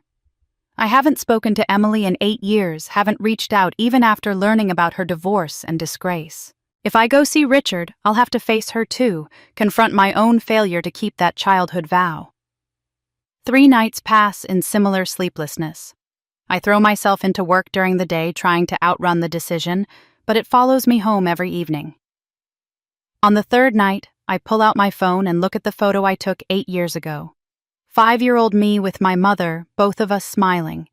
My mother who made me promise to take care of my sister, who loved me unconditionally and wanted me to be the kind of person who kept her word even when it was hard. Would she want me to go? Would she want me to give Richard this chance, even after everything I don't know? But I think maybe the question isn't what she would want. It's what I need for myself. I call the lawyer the next morning. I'll come, but I need to know, does Emily know you're reaching out to me? I believe your father has contacted her separately. Yes, they're both at the family home. Both. So this isn't just about Richard wanting to see me, it's a family reunion, the Morales clan gathering one last time. The thought makes my stomach churn, but I've made my decision. I can be there this weekend. I book a flight to Philadelphia for Saturday morning. First class because I can afford it now and because the symbolism matters. I'm not returning as the broken girl who left in the rain with one suitcase. I'm returning as Kendra Morales, CEO, the woman who built a $500 million company from nothing. Friday night, I pack a small bag and lay out my clothes for tomorrow, a well-tailored suit, elegant but not showy, the kind of outfit that radiates quiet confidence. And my mother's locket, of course. I never take it off, but tomorrow it feels especially important. A reminder of who loved me, who believed in me, who wanted me to be strong. I don't know what Richard will say. I don't know if he'll apologize or attack, whether he'll acknowledge what he did or justify it until his last breath. I don't know if Emily will be hostile or desperate or somewhere in between.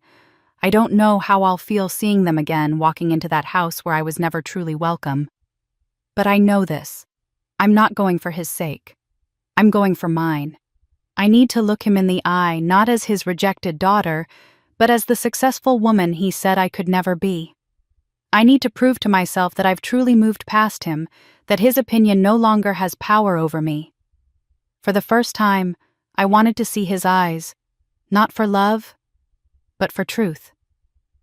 The Uber drops me at the end of the driveway because the gate is locked and rusted, clearly hasn't been opened in months. I walk the 1/4 mile to the house, pulling my small suitcase behind me, and with each step the past closes in around me like fog. This place held so much power over me once. Now it just looks sad and forgotten. The house itself appears smaller than I remember, though nothing about its actual size has changed. What's changed is the maintenance or lack of it. The pristine white exterior Richard obsessed over is now dingy paint peeling in strips. The black shutters hang crooked. The manicured lawn I remember is overgrown weeds choking out what was once carefully tended grass. My mother's garden, the rose bushes she planted when I was born that bloomed every summer in defiant beauty, is now a tangle of dead branches and invasive vines. Everything my father valued, appearance, status, the perfect facade has crumbled just like his company. There's something almost poetic about it, how the exterior decay mirrors the internal rot that was always there. I stand at the front door for a full minute before ringing the bell, steadying my breathing, reminding myself why I'm here. Not for him, for me, for closure. The door opens before I can ring, and Emily is standing there. I barely recognize her.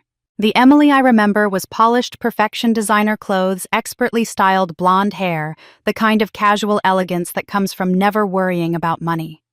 This Emily is gaunt, her clothes hanging loosely on a frame that's lost too much weight too quickly. Her hair is pulled back in a messy ponytail, no makeup, dark circles under her eyes that speak of sleepless nights. She looks like I felt 8 years ago, hollowed out, barely holding together. "Kendra," she says, and her voice breaks on my name. "I'm glad you came. I wasn't sure you would." We stand there awkwardly, neither of us knowing how to bridge 8 years of silence. Finally, she steps back to let me in. "He's in his study. He barely leaves it anymore." The interior is worse than the exterior. Dust covers every surface. The furniture that isn't draped in sheets looks like it hasn't been cleaned in months. The family photos that once lined the hallway are gone, not just the ones of me, but all of them, leaving behind rectangular shadows where picture frames used to hang. It's like the house is being slowly erased, returning to emptiness. "He can't afford housekeeping anymore," Emily says quietly, following my gaze. "I've been trying to keep up, but I'm not..." She stops, seems to realize she's about to admit weakness to the sister she helped cast out. "It's just been difficult." I want to ask her so many things. Why she never defended me, why she never called after I left, whether she's sorry or just embarrassed that she fell too. But this isn't the time. "Where is he?" She leads me down the hallway to Richard's study, the room that was always off limits during my childhood, his private kingdom where he made the deals that built his empire. She knocks softly before opening the door. "Dad, Kendra's here." The man sitting in the leather chair behind the massive oak desk barely resembles my father. Richard Morales was always imposing, tall, broad-shouldered, radiating authority and barely contained impatience. This man is shrunken, his expensive suit hanging off him like he borrowed it from someone larger. His skin has the grayish pallor of serious illness. His hands, once so confident signing contracts and pointing out my inadequacies, shake slightly as they rest on the desk. But his eyes still hold that same cold assessment, that measuring look that always found me wanting. "Kendra." His voice is weaker than I remember, but the tone is unchanged. "Thank you for coming." I take the chair across from his desk without being invited, crossing my legs and meeting his gaze steadily. "The lawyer said you wanted to see me." "I don't need your pity," he says, and even dying, even bankrupted and abandoned, he's trying to maintain his authority. "Good," I reply coolly. "I didn't bring any." Something flickers across his face, surprise maybe, or recognition that the dynamic has shifted in ways he didn't anticipate. Emily hovers near the door, uncertain whether to stay or leave. I can feel her watching us, this confrontation she's probably dreaded. "You've done well for yourself," Richard says finally. "Brightbridge Consulting. I saw the articles." So he did recognize me in those Forbes and Fortune profiles. He knew it was his disgraced daughter on those magazine covers and said nothing, reached out, never, until he needed something from me. The realization should hurt more than it does. "Yes, I have," I say simply. No false modesty, no downplaying my success to make him comfortable. "We're valued at $500 million now, 15 offices. We just opened in Seattle. Consulting." He says it with the faintest edge of disdain, like consulting is beneath real business. "Helping failing companies. Noble work, I suppose." I smile, and it's not a kind smile. We help companies in crisis develop turnaround strategies. We have a 93% success rate. Most of our clients not only survive, but thrive after implementing our methodology. I pause, letting the implication hang in the air. Of course, some companies are beyond saving, usually because leadership made too many catastrophic decisions. Emily inhales sharply. Richard's jaw tightens, but he doesn't take the bait. Instead, he shifts tactics. "I wanted to see you because there are things that need to be said before I die. Legal matters, yes, but also..." He stops, and for the first time since I entered the room, He looks uncertain. I wanted to explain some things. Explain? I repeat. 8 years ago, you told 200 people that having me was the biggest mistake of your life. You cast me out with nothing. You erased every trace of my existence from this house. I gesture to the empty walls, the neglected home. What exactly are you planning to explain? Why you were cruel? Why you made me believe I was worthless? Why you loved Emily and hated me for the crime of looking like my dead mother? That's not, he starts, but I cut him off. I didn't come here for your explanations, Richard. I use his first name deliberately, stripping away the title of father he never earned. I came because the lawyer said you were dying, and I needed to see for myself that you're human after all, that you can fail just like everyone else, that the empire you valued more than your own daughter isn't immortal.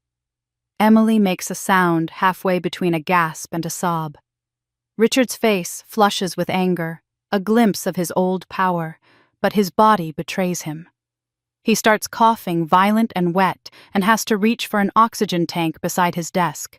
The rage drains from his face as he struggles to breathe, replaced by exhaustion and something that might be fear. I watch dispassionately, my heart rate steady, my hands calm in my lap. I should feel guilty for my harshness, but I don't. I feel nothing except a strange, detached clarity. This man made my childhood a nightmare of rejection. He looked at me every day and saw only what he'd lost, never who I actually was. And now facing death, he still can't truly see me. When he finally catches his breath, he looks at me with something like confusion. You were always so soft, he says, the words coming out between gasps. So eager to please. What happened to you? You happened to me, I tell him. You and your cruelty taught me that being soft got me nothing but pain. So I became hard. And it turns out I'm very good at being hard. But even as I say it, I know it's not entirely true. I'm not hard. I've built a company based on empathy and understanding, on helping people through their darkest moments. What I've become is strong. There's a difference, though. Richard never understood it. Emily is crying quietly by the door. Richard is staring at me like I'm a stranger, which I suppose I am. The desperate, approval-seeking daughter he remembers is gone. In her place is a woman who built an empire without him, who learned to value herself when no one else would, who found strength in the very softness he despised. He still sees me as nothing, the mistake from his past, the painful reminder of his first wife. He can't comprehend that his nothing became everything despite him. And in that incomprehension, in his complete inability to recognize who I've become, I find my power. He still saw me as nothing, and that was my power. The silence stretches between us, thick and uncomfortable. Richard's breathing has steadied, but he looks exhausted from the coughing fit, smaller somehow in his oversized chair. Emily has stopped crying, but remains frozen by the door, waiting to see what happens next. Finally, Richard speaks again, his voice carefully controlled. There's a reason I asked you here beyond sentiment. I need your help. Of course. Of course this isn't about reconciliation or apology. It's about need. He wouldn't contact me after 8 years of silence, unless he wanted something. The familiarity of it almost makes me laugh. Help with what? Morales Corp is being liquidated. Everything I built over 40 years gone. The house will be sold to pay creditors. My reputation is destroyed. Everything your mother and I worked for has been dismantled by that Delaware company, whoever they were. His hands clench into fists on the desk. But it doesn't have to end this way. With the right investment, the right restructuring, the company could be salvaged. A significant portion of it anyway. And you want me to provide that investment, I say flatly. You're successful now. Brightbridge is worth $500 million. You could easily secure the financing needed, and you have the expertise in turnarounds. He leans forward slightly, and I see a glimpse of the businessman who built an empire. This is your family's legacy. You owe it to this family to at least try to save what we built. The audacity takes my breath away. I owe this family. I repeat slowly. I owe the family that cast me out with nothing, that publicly humiliated me, that treated me like I was worthless for 30 years. That's not fair, Kendra. It's Emily who speaks, her voice weak but present. Dad made mistakes, but this company is part of your history too. Mom helped build it in the early years. I turned to look at her. Did you know he was going to say those things at my birthday party? She flinches. No. I swear I didn't know. Did you say anything, defend me, walk out with me? Her silence is answer enough. She looks down at her feet and I see shame color her pale cheeks. You owe me nothing, Emily, and you— I turn back to Richard. Owe me everything you never gave me. Love, support, basic human decency. So no, I won't invest in your dying company to salvage your legacy. I built my own legacy from nothing. Maybe you should try the same. I stand up, smoothing my suit jacket. The meeting is over. I got what I came for, confirmation that Richard hasn't changed, that he's still the same man who values his company over his daughter. The closure I needed was simply seeing that clearly. Kendra, please. Emily's voice cracks. We're losing everything. The house, all of it. Where am I supposed to go? For the first time, I feel something soften in my chest. Emily made terrible choices, stood by while Richard destroyed me, but she's still the little sister I used to protect. The one I promised our mother I'd take care of. You're 34 years old, Emily. You're educated, capable. You'll figure it out like everyone else does. I walk toward the door, ready to leave this house and these people behind forever. Emily steps aside to let me pass, and I'm almost to the hallway when I hear someone call my name from behind me. Ms. Morales Kendra. I turn to see Carlos, the security guard who's worked for the Morales family since before I was born. He's older now, probably close to 70, but his kind face is achingly familiar. He used to slip me candy when I was a child, tell me jokes when Richard made me cry. Carlos? I say, genuinely glad to see at least one friendly face. It's good to see you. I need to give you something. He glances nervously toward Richard's study, then pulls an old flip phone from his pocket. Your mother gave this to me before she died, made me promise to give it to you when the time was right. I wasn't sure when that would be, but— He looks at the deteriorating house, the broken family.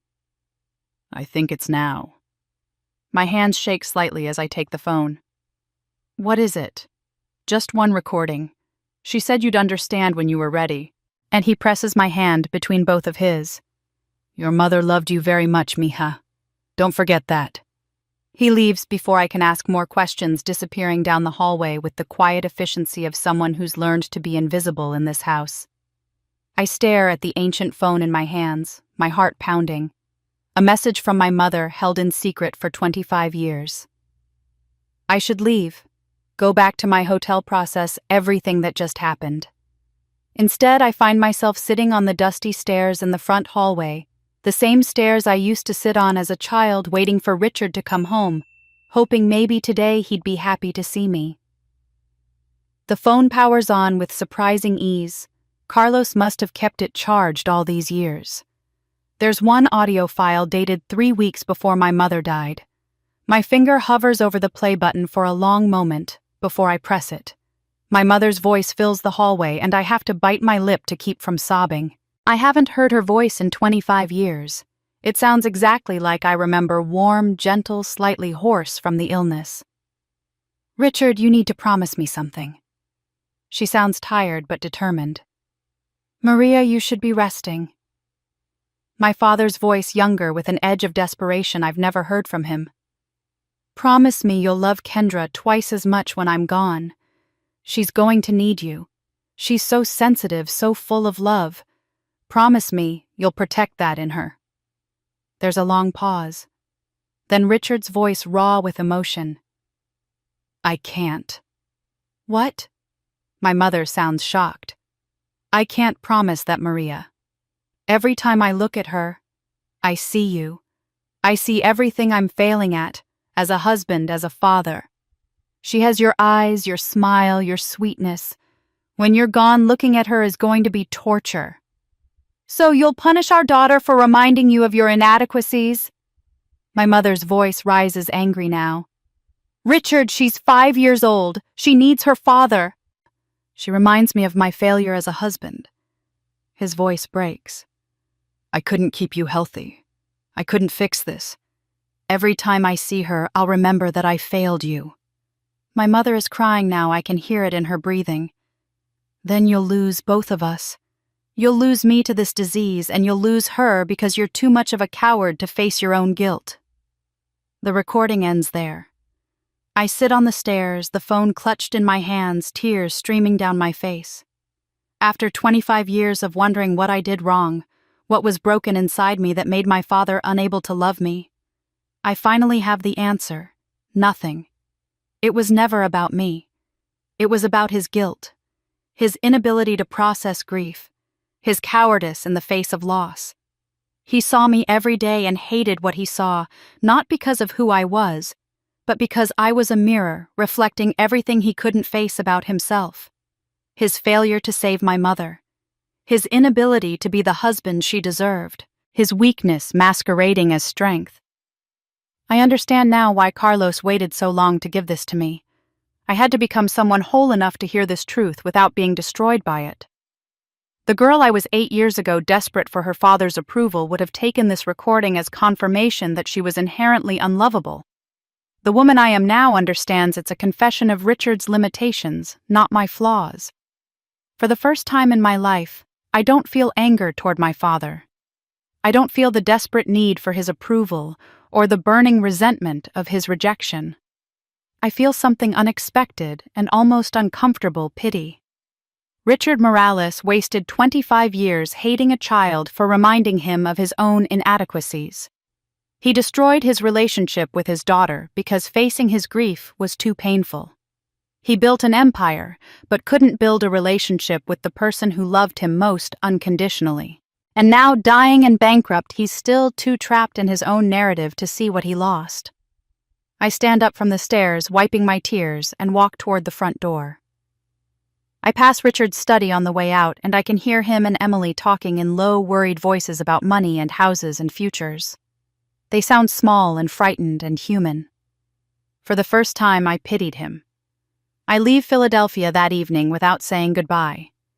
The recording has given me something I didn't expect, not forgiveness exactly, but understanding. The kind of clarity that comes from finally knowing the truth after decades of questions. I return to my hotel, pack my bag, and take a late flight back to the city. Back to my real life, the one I built brick by brick without Richard's help or approval.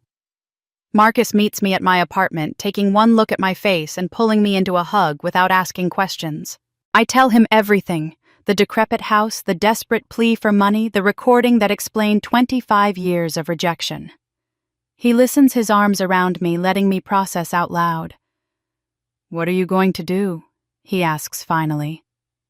"I don't know yet, but I need to think about it strategically, not emotionally." I pull back, wiping my eyes. If I make a decision about Richard and Emily, it needs to be on my terms in my space where I have control. 2 days later, I have my assistant send formal invitations to both Richard and Emily. Brightbridge Consulting would like to discuss your proposal regarding Morales Corp. Please attend a meeting at our headquarters this Friday at 10 a.m. The tone is professional corporate, giving nothing away about my intentions. Emily calls my office 3 times trying to reach me directly. I don't take the calls. Richard doesn't call at all, which doesn't surprise me. He probably assumes this is a yes, that I've decided to help and now we're just working out the details. His certainty, even in desperation, is predictable. Friday morning, I arrive at Brightbridge headquarters early. Our offices occupy floors 43 through 45 of a glass tower in the financial district, with views that stretch across the entire city. I've deliberately scheduled this meeting in the main boardroom on 45 the floor with my personal office because I want them to see everything I've built. I want the physical space to speak before I say a word. I'm wearing a charcoal suit with my mother's locket, my hair pulled back in a simple style that's both professional and severe. I look like exactly what I am, a CEO about to conduct business. Marcus is with me, along with 2 of our senior analysts, both women I've mentored who started with nothing and built impressive careers. The optics matter. Richard and Emily arrive exactly on time. I watch them on the security camera as they enter the lobby. Emily looking nervous in a dress that's 2 seasons old, Richard moving slowly with a cane. The receptionist directs them to the elevator, and I watch their faces as they ride up 45 floors, the city dropping away beneath them, the height and glass and modern luxury of everything announcing success they can't ignore. My assistant escorts them to the boardroom, and I've instructed her to seat them in the chairs facing away from the view, facing the door where I'll enter. Making them wait, making them wonder. It's a power play, but I've learned that sometimes power plays are necessary to establish the terms of engagement. After precisely 10 minutes, long enough to make them uncomfortable, but not long enough to be overtly rude, I enter with Marcus and our analysts. Emily looks up and gasps audibly. Richard's face drains of all color. "Thank you for coming," I say, taking my seat at the head of the table. "Let's discuss your proposal professionally." Emily finds her voice first. "Kendra, I didn't realize we didn't know this was your company's office." "Yes, you did. The invitation said Brightbridge Consulting. My name is on the website, on the Forbes articles, on every piece of press coverage for the last 3 years. You knew." I keep my voice level, not accusatory, just stating facts. "But you didn't connect it because you've never actually paid attention to what I do. Which brings us to why you're here." I nod to one of the analysts who projects a presentation onto the screen behind me. This is a comprehensive analysis of Morales Corp's financial position over the last decade. We've had our team reviewing public filings, bankruptcy documents, and some additional information from sources within your industry. The first slide shows a graph of Morales Corp's decline, steady at first, then accelerating dramatically over the last 3 years. Richard leans forward, staring at numbers he must recognize, but has never seen presented with such clinical precision. "The company's downfall wasn't sudden as you've characterized it," I continue. "It was the inevitable result of systemic mismanagement, over-leveraging, and consistent decisions that prioritized ego over sound business practice. For example, I click to the next slide. This acquisition in 2016 that you financed with high-interest debt when market conditions clearly indicated a recession was coming. Or this expansion into markets where you had no competitive advantage and no local expertise." Richard tries to interrupt. "Those decisions were based on arrogance," I say calmly. "On the belief that your past success guaranteed future success regardless of changing market conditions. It's a common mistake among founders who've had early wins. They start believing they're infallible." The next 20 minutes are a masterclass in business analysis. Every questionable decision, every ignored warning sign, every moment. Richard chose pride over prudence, documented, explained, and connected to the ultimate collapse. I'm not cruel about it. I don't mock or gloat. I simply present the facts with the same clarity I'd use with any client. Except this client is my father, and every fact is another nail in the coffin of his professional reputation. Emily sits frozen, her face pale, understanding perhaps for the first time that her comfortable life was built on increasingly unstable ground. Richard's hands grip the armrests of his chair, his knuckles white, but he's silent. He knows I'm right. Every word I've said is undeniable truth supported by documentation. Now regarding your request for investment, I say, finally clicking to the last slide. Based on this analysis, Morales Corp represents a high-risk investment with limited potential for return. The company's reputation is damaged beyond repair in its current form. Its assets are entangled in bankruptcy proceedings. Its leadership, I look directly at Richard, has demonstrated consistent, poor judgment. So, you're saying no, Emily says quietly. I'm saying that no rational investor would put money into this company under current circumstances. If Brightbridge were to consider any involvement, it would require complete restructuring, new leadership, new branding, entirely new strategic direction, essentially building something new from the salvageable pieces. Richard finally speaks, his voice strained. You brought us here to humiliate me, to show me how successful you've become while I've failed. No, I say, and I mean it. I brought you here because you asked for a business meeting, and I'm treating it like a business meeting. This is how we evaluate every potential investment with thorough analysis and honest assessment. The fact that it's uncomfortable for you is incidental. I stand up, signaling the meeting is ending. If you're serious about salvaging anything from Morales Corp., you'll need to accept that it can't be saved in its current form. What could potentially be built from its ashes would be something entirely different. That's the reality. Whether you're willing to accept that reality is up to you. Richard stares at me, and I see something I've never seen in his eyes before. Not love, not pride, but recognition. Real recognition. He's finally seeing me not as his failure or his disappointment, not as a reminder of my mother, but as a formidable businesswoman who's surpassed him in every measurable way. The moment stretches between us, everything unsaid, hanging in the air. His empire is gone, and the daughter he called his biggest mistake now holds all the power. I've built something from nothing while he's lost everything. I've succeeded precisely because I had to survive. His rejection had to become strong enough to stand alone. He opens his mouth to speak, then closes it, tries again. No words come. His lifetime of confidence, of always knowing what to say, of controlling every narrative, it's abandoned him when he needs it most. He's looking at me, and truly seeing, perhaps for the first time in my life, that he was catastrophically wrong about me. Emily touches his arm gently. Dad, we should go. They stand both unsteady, both diminished by this meeting in ways that have nothing to do with their financial situation. As they move toward the door, Richard pauses and looks back at me. His mouth works, forming words that don't quite make it to sound. I watch him struggle, making no move to help, simply waiting with the same patience I've shown every difficult client who's had to face their own failures. Finally, he manages just one word. How? How did I do this? I ask. I listen to people you never would have noticed. I learned from every failure instead of blaming others for them. I built relationships based on respect instead of fear. And I had no safety net, which meant I had to be smarter than people who could afford to make mistakes. I pause. You taught me what not to do. In that sense, you were educational. For the first time, he didn't have words, only shame. After Richard and Emily leave, I sit alone in the boardroom for 20 minutes, staring at the financial analysis, still projected on the screen. The meeting went exactly as I planned, professional, controlled, devastating in its honesty.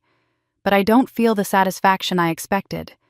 Instead, I feel hollow, like I've won a battle that didn't need to be fought. My phone buzzes with a text from Elaine. Heard you were back in town. Come by the diner tonight, I'd love to see you. I haven't visited Elaine in months, maybe longer. Brightbridge's success has consumed my life, and I've let relationships slide that once meant everything. I text back immediately, I'll be there at 8. The diner looks exactly the same as it did 8 years ago when I first walked through those doors, desperate and broken. Same red vinyl booths, same laminated menus, same smell of coffee and bacon grease. But Elaine looks older, moving more slowly behind the counter, her hair now completely white instead of gray. She sees me, and her face lights up. There's my girl. Come on, let's go upstairs. I closed early tonight. We climb to the storage room that was once my home, though it's been converted into a proper small apartment now. Elaine makes tea the way she always did, with too much honey and a splash of whiskey, for flavor. We sit at her small kitchen table, and I tell her about the meeting with Richard, about the recording Carlos gave me, about everything that's happened. I always wondered when you'd learn the truth, Elaine says quietly, about why he treated you that way. Something in her tone makes me look up sharply. You knew. She's quiet for a long moment, stirring her tea. Finally, Kendra, there's something I need to tell you.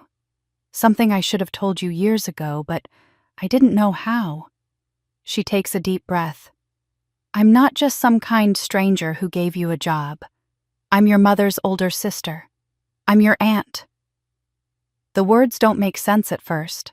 I stare at her, waiting for the punchline, but her face is serious, sad, waiting for my reaction. What? Maria was my little sister, 10 years younger than me. I watched her marry Richard, watched him slowly destroy her with his selfishness and his affairs and his obsession with building his empire. Elaine's hands shake slightly on her teacup. When she got sick, I wanted to help more, but Richard kept me at arm's length. He knew I saw through him. After she died and I heard what he'd done to you at your birthday party, it was on the news, honey. Everyone saw. I started looking for you. You tracked me down, I say slowly, the pieces falling into place. The job at the diner wasn't coincidence. I found you sleeping in your car at that Walmart. I'd been checking parking lots for 3 days. When you walked into my diner asking for work, I'd been waiting for you. She reaches across the table to take my hand.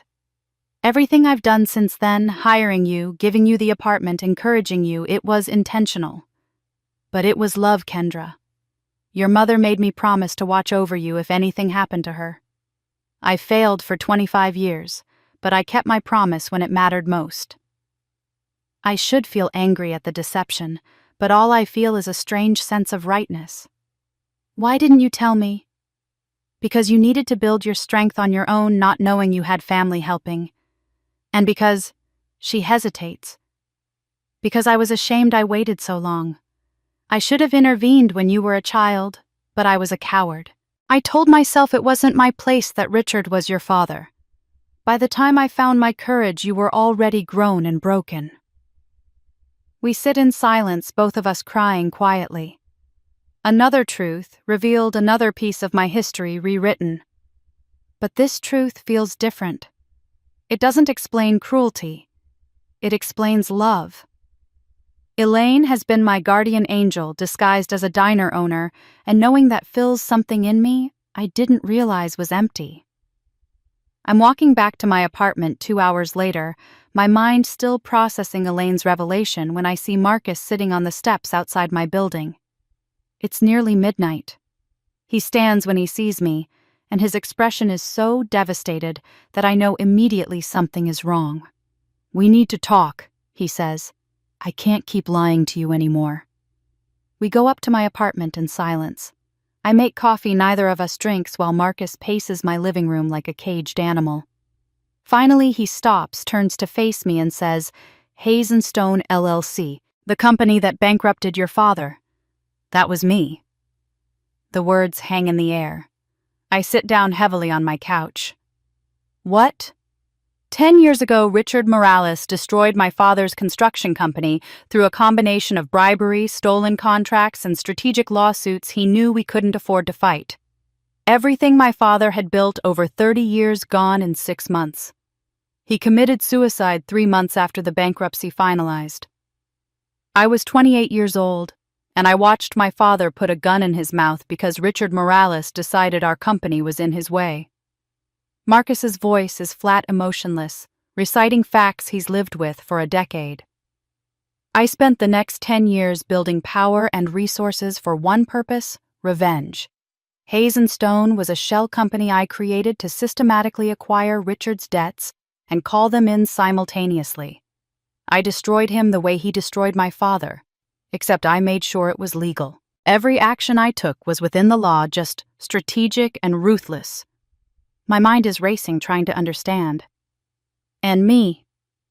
I found out about you from a business associate who attended your birthday party.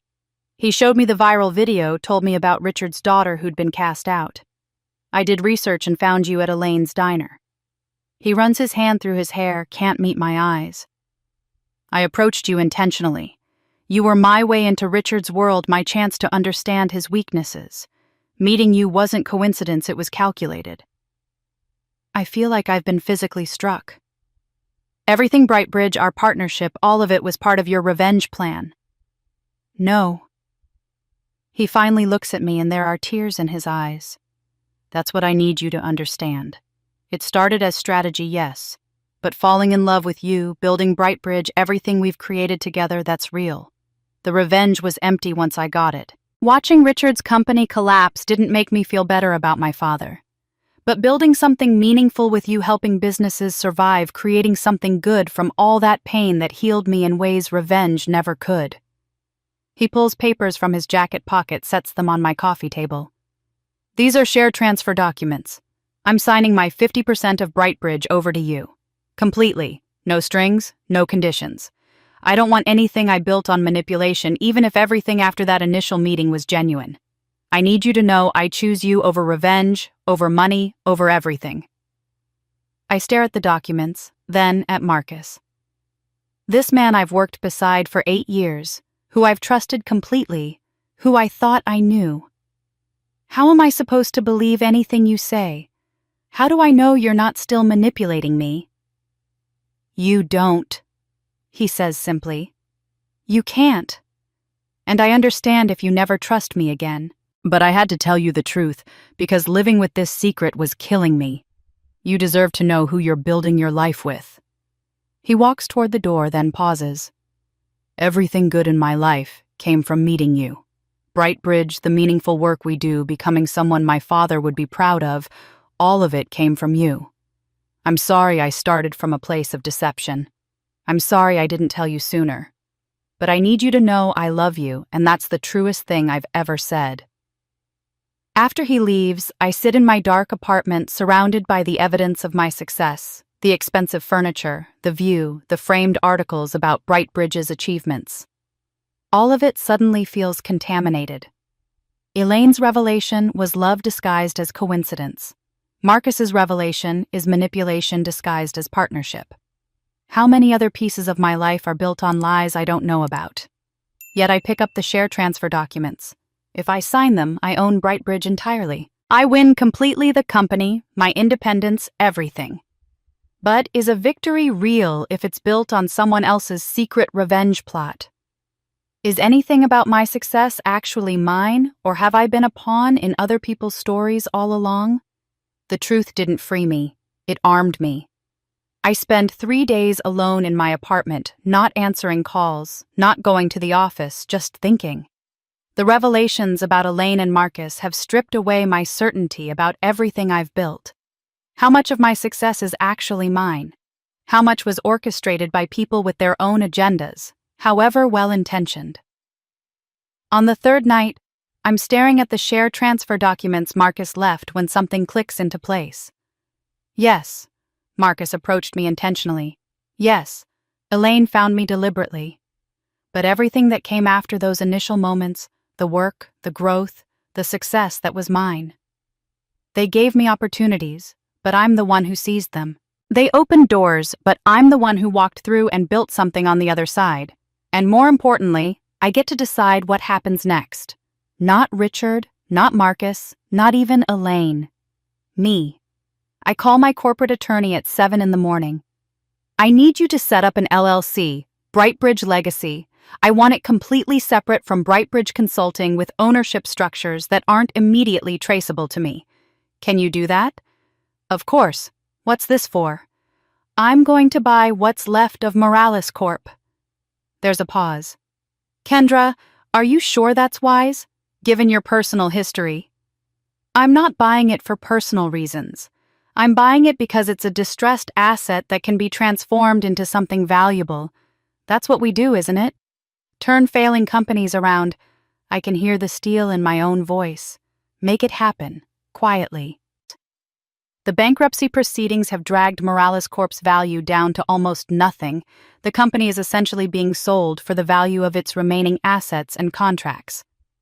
Through Brightbridge Legacy LLC, I make an offer at fair market value verified by 3 independent appraisers to ensure everything is legal and transparent. No special treatment, no manipulation, just business. The bankruptcy trustee accepts the offer within a week. I now own what remains of my father's empire. I don't sign Marcus's share transfer documents. Instead, I call him. I need your help with something. Professional help, not personal. Can you come to the office? He arrives within an hour, cautious, hopeful, uncertain. I hand him a folder. Brightbridge Legacy just acquired Morales Corp. I need you to help me restructure it completely. New leadership, new direction, new culture. Think of it as our biggest turnaround project ever. Kendra, He stops, searches my face. Are you sure? I'm not doing this for revenge or closure or whatever you're thinking. I'm doing this because there are 63 employees at Morales Corp who did nothing wrong except work for the wrong man. They don't deserve to lose their jobs because Richard was a terrible leader, and there's value in the company's remaining contracts and relationships that shouldn't be wasted. I meet his eyes. This is business. Can you help me or not? Yes, he says immediately. Of course. But us. We'll talk about us later. Right now, I need the Marcus who's brilliant at operations and restructuring. Everything else can wait. We spend the next 6 weeks transforming Morales Corp. I personally review every executive, every manager, every decision-maker who was part of Richard's regime. 3 executives who were complicit in his illegal practices are immediately terminated with documentation provided to authorities. 2 more who fostered toxic cultures are let go with severance. The rest, the people who were just trying to do their jobs in a dysfunctional environment, are kept on retrained given new leadership. I bring in a new CEO, a woman named Patricia Chen, who built her reputation turning around struggling real estate firms. She's tough, ethical, and has no connection to Richard's world. Under her leadership, we pivot the company's focus from aggressive expansion to sustainable growth, from maximizing profit to balancing profit with ethical practices. And I rename it. Not Morales Corp, that name is tainted beyond repair.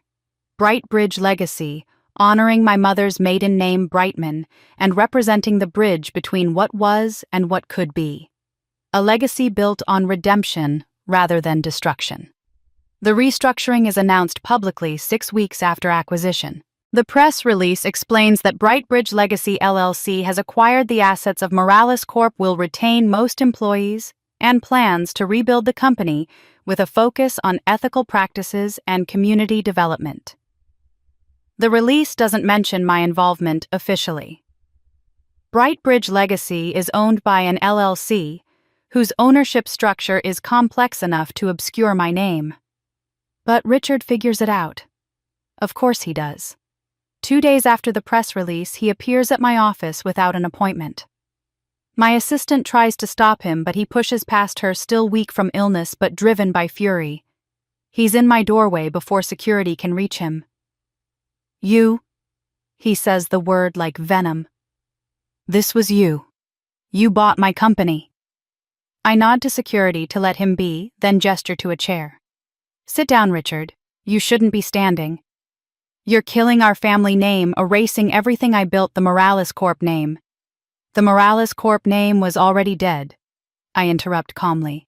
You killed it through bankruptcy scandal and illegal practices. I'm not erasing anything. I'm building something new from what you destroyed. Under a different name, using your mother's name to humiliate me. I stand up, walk around my desk to face him directly. I'm using my mother's name to honor her. She believed in building things that mattered, in treating people with dignity, in creating value beyond just money. Everything Morales Corp wasn't under your leadership. I keep my voice level, factual. I renamed it Brightbridge Legacy because that's what it is now, a legacy of doing things right, the opposite of everything you stood for.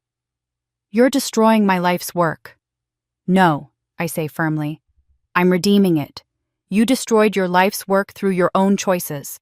I'm taking what remains and building something ethical, sustainable, and actually valuable to the community.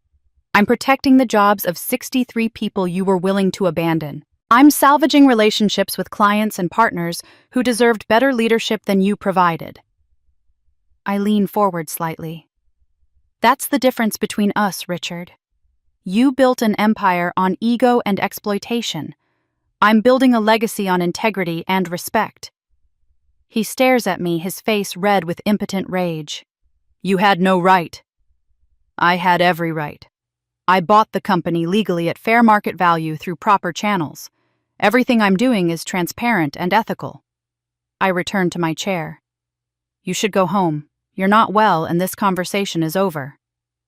Kendra? His voice breaks slightly, and for a moment he looks less like the imposing figure from my childhood and more like an old sick man whose world has crumbled. It was mine, my legacy. Then you should have built it better, I say quietly. You had every advantage. Money, education, connections, a wife who believed in you, a daughter who would have done anything to earn your love. And you squandered all of it on short-term gains and ego. That's not my fault. That's yours. Security has arrived now, standing respectfully at a distance. Richard looks at them, then back at me, and I see the moment he accepts that he's lost. Not just his company, but his power, his control, everything he thought defined him. He turns and walks out slowly, leaning heavily on his cane, looking decades older than his years. After he's gone, I sit at my desk and wait for the feelings to come: triumph, satisfaction, vindication. Instead, I feel something unexpected release. Like a weight I've been carrying for 38 years has finally been lifted. I don't hate Richard anymore. I don't need his approval anymore. I don't even need him to understand what he did wrong. I've taken something broken and am making it whole. I've transformed destruction into creation. That's not revenge, that's redemption. Marcus appears in my doorway. I saw Richard leave. Are you okay? I'm better than okay, I tell him honestly. For the first time, I didn't feel revenge, I felt release. The phone call comes 3 days later while I'm in a meeting reviewing Brightbridge Legacy's new strategic plan. My assistant interrupts, looking uncomfortable. Your sister is on line 1. She says it's urgent. I haven't spoken to Emily since the day at Brightbridge headquarters when I laid out Richard's failures. I excuse myself and take the call in my office. Kendra. Emily's voice is panicked, breaking. Dad's at Presbyterian Hospital. He had a heart attack during a press conference. It's bad, really bad. I know you don't owe him anything, but please. She's crying now, barely coherent. I can't do this alone. Please come. My first instinct is to refuse. Richard made choices that led him here, and I've spent enough of my life responding to his emergencies. But something in Emily's voice, the raw desperation, the isolation, makes me remember the promise I made to our mother. I'll be there in 20 minutes. I arrive to find the hospital entrance crowded with news crews. Someone leaked that Richard Morales collapsed during his press conference, and they're hoping for dramatic footage. I push through them, ignoring shouted questions, and make my way to the cardiac unit. Emily is alone in the waiting room, and the sight of her stops me in the doorway. She's lost more weight, her clothes hanging on her like she's playing dress-up in someone else's wardrobe. Her hair is unwashed, pulled back in a careless ponytail. But it's her eyes that break something in me. They're the eyes of someone who's reached the absolute limit of what they can endure alone. I sit down beside her without a word. For a long moment, neither of us speaks. Then Emily turns to me, tears streaming down her face. They don't know if he'll make it.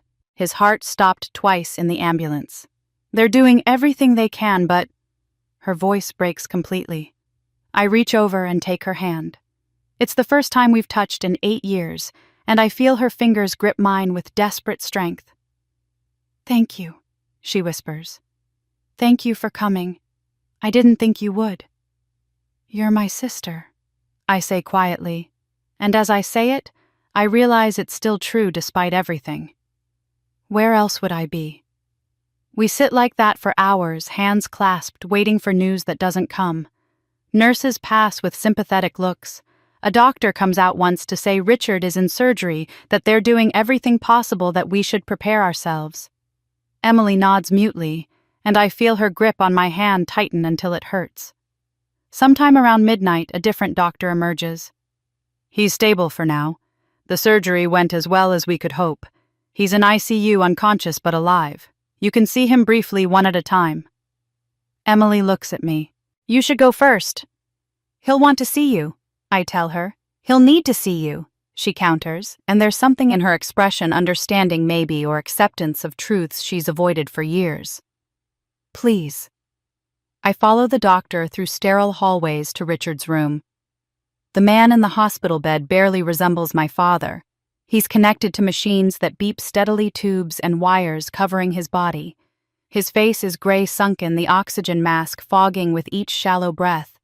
He looks ancient, fragile, nothing like the imposing figure who once controlled every room he entered.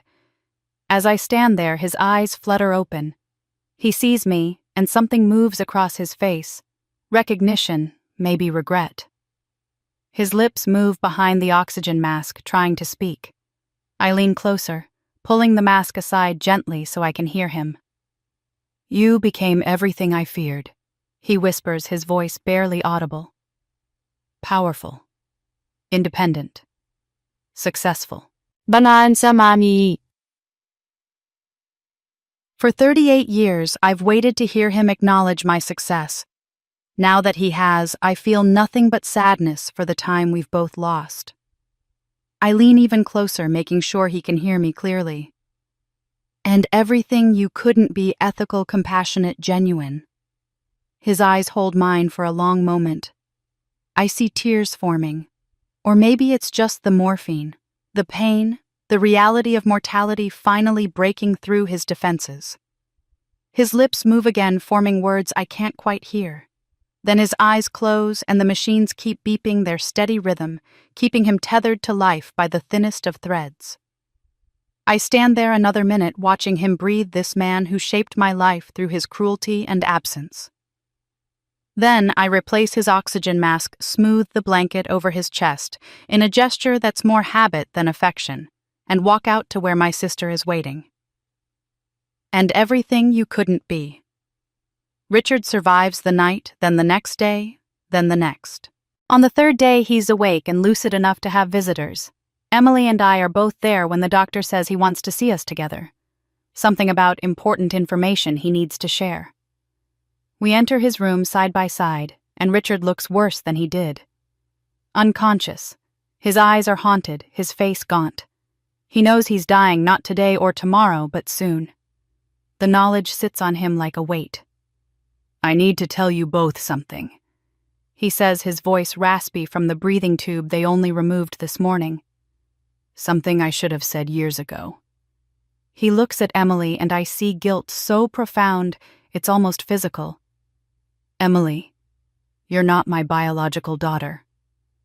The words land like bombs. Emily goes completely still beside me. "Your mother, your biological mother, was Maria's younger sister, Sophie. We had an affair when Maria was pregnant with Kendra. Sophie got pregnant too." His voice cracks. "When Sophie died in a car accident a year later, I couldn't let her child go to strangers. Maria never knew about the affair about Sophie and me. I told her Sophie named us as guardians in her will, that we had to take her daughter. We adopted you legally, raised you as ours." Emily's breathing has gone shallow. I reach for her hand, but she pulls away, wrapping her arms around herself. "Maria never knew," Emily asks. "Mom never knew you cheated on her with her own sister." "No, and I couldn't." Richard closes his eyes. "Every time I looked at you, I saw my betrayal. So I loved you harder, gave you everything, tried to make up for the guilt. And Kendra..." He looks at me now. "You were the legitimate child, the one who represented everything I'd failed at. Maria's daughter, the proof of my inability to be faithful, to be a good husband. I couldn't separate you from my shame." The truth is so twisted, so broken, that for a moment none of us speaks. Then Emily turns to me, her face white. "I knew," she whispers. "I've known since I was 16. Now I'm the one who goes still. "What?" "I was looking for something in Dad's office and found the adoption papers, the DNA tests, everything. I read all of it about Sophie, about the affair, about how I wasn't really his daughter." Tears are streaming down her face. And I said nothing. I was terrified that if anyone knew the truth, I'd lose everything. The money, the status, Dad's love. So I pretended I didn't know. She's crying harder now, words tumbling out like a confession held too long. "I watched him treat you like garbage. I watched him humiliate you at your birthday party, cast you out with nothing. And I said nothing because speaking up meant risking my position. I chose comfort over defending my sister. I chose a lie over the truth. I'm a coward, Kendra. I've always been a coward." Emily sinks to her knees in front of me, and the gesture is so unexpected, so dramatic that I don't know how to respond. "You are his only biological child. You were the real daughter all along, and you deserved everything he gave me instead. Every privilege, every opportunity, every ounce of love, it should have been yours. And I took it all while knowing the truth. I'm sorry. God, Kendra. I'm so sorry. I looked down at my sister. My cousin, technically. But still my sister. In every way that matters. Kneeling before me in this sterile hospital room, finally telling the truth she's hidden for 18 years. I should feel vindicated. I should feel rage that she knew and said nothing while I suffered. Instead, I feel only profound sadness. 2 girls both damaged by Richard's inability to love properly. One showered with compensation for guilt, the other rejected as a reminder of failure. Neither of us got what we actually needed, a father who could see us as separate from his own shame. I reach down and pull Emily to her feet, then into a hug. She collapses against me, sobbing like a child. We were both his victims, I whisper into her hair. Different ways, same source. He broke us both. Richard watches from his hospital bed, tears sliding down his face, finally understanding the full scope of what his secrets and cowardice cost. Not just one daughter, but both. Not just one family, but generations of pain spreading from his inability to face his own failures. Emily clings to me like I'm the only solid thing in a world gone liquid. And for the first time in our lives, we're truly sisters, not divided by Richard's favoritism, but united in understanding that we were both casualties of his war with himself. For the first time, Emily chose me. Richard dies 6 days after his confession, peacefully in his sleep with both Emily and me at his bedside. We hold his hands as he passes 2 daughters he damaged in different ways, united finally in witnessing the end of his story. The funeral is small, attended mostly by former business associates who come out of obligation rather than affection. The man who valued image and status above all else leaves the world with barely a ripple. 2 weeks later, we gather in a lawyer's office for the reading of the will. Emily sits beside me, nervous, picking at her cuticles like she used to do as a teenager. David Chen, the lawyer who first contacted me about Richard's dying wish, clears his throat and begins reading. The will is surprisingly short. Richard left no charitable donations, no sentimental bequests to old friends or loyal employees. Everything the house, his remaining personal assets, investment accounts, that somehow survived the bankruptcy goes to one person. To my daughter, Kendra Morales, my only child by blood, I leave everything. It's not enough and it's too late, but it's all I have left to give. The estate is worth approximately $8 million after settling remaining debts. Emily sits completely still beside me, her face unreadable. David Chen looks at me expectantly, waiting for my response, perhaps anticipating gratitude, or at least acknowledgement. I don't want it, I say clearly. The lawyer blinks. I'm sorry. I don't want his money. I don't need it. And accepting it would feel like accepting his version of events, that money can substitute for love, that inheritance can replace a childhood stolen. I turn to Emily. It should go to you. You lost everything because of his choices, too. Emily shakes her head, tears in her eyes. No, I don't deserve it. Not after... This isn't about deserve. I interrupt gently, but I'm not taking it either. I turn back to the lawyer. I want to refuse the inheritance formally. Let it go to the state or charity or however these things work when there's no heir. David Chen looks uncomfortable. Ms. Morales, that's a very significant amount of money to simply walk away from. I've already made my decision about Richard's legacy, I tell him. I'm redirecting it into something meaningful. The next day, I announce the Bright Bridge Foundation. $10 million of my own money I earned, not inherited, dedicated to helping women over 30 who've been abandoned or rejected by their families. Job training, business loans, mentorship, therapy. Everything I wish I'd had 8 years ago when I was sleeping in my car with $200 and no hope. The press conference is standing room only. I wear my mother's locket and speak from the heart about second chances, about building strength from rejection, about transforming pain into purpose. I don't mention Richard by name, but everyone understands the subtext. Emily approaches me afterward, her face determined, despite obvious nervousness. I want to work for the foundation, not as a board member or consultant as staff. Entry level. I need to earn my way back not as a Morales, but as someone who wants to help others the way you've helped yourself. I study her carefully, looking for signs of performative guilt or empty gestures. But what I see is genuine resolve, someone finally ready to do the hard work of becoming who she should have been all along. Entry level means exactly that. Same salary as every other new hire, same expectations, no special treatment because you're my sister. I understand. You'll probably struggle. The work is emotionally demanding and you'll face your own demons every day in the stories of the women we help. I know. Emily's voice is steady. That's why I need to do it. Then you start Monday, 9 a.m., don't be late. The relief on her face is so profound it's almost painful to witness. For years, Emily defined herself by what Richard gave her. Now she'll define herself by what she earns. It won't be easy, and there will be days she resents me for not making it easier. But it's the only path forward that has any integrity. Later, alone in my office, I think about Richard's will, about his last attempt to control the narrative, even from beyond death. By leaving everything to me, he tried to frame it as restitution, as if $8 million could compensate for 38 years of rejection. By refusing it, I've written my own ending to his story. Some empires are built by letting go. The article appears in the New York Times 3 weeks after I announced the foundation.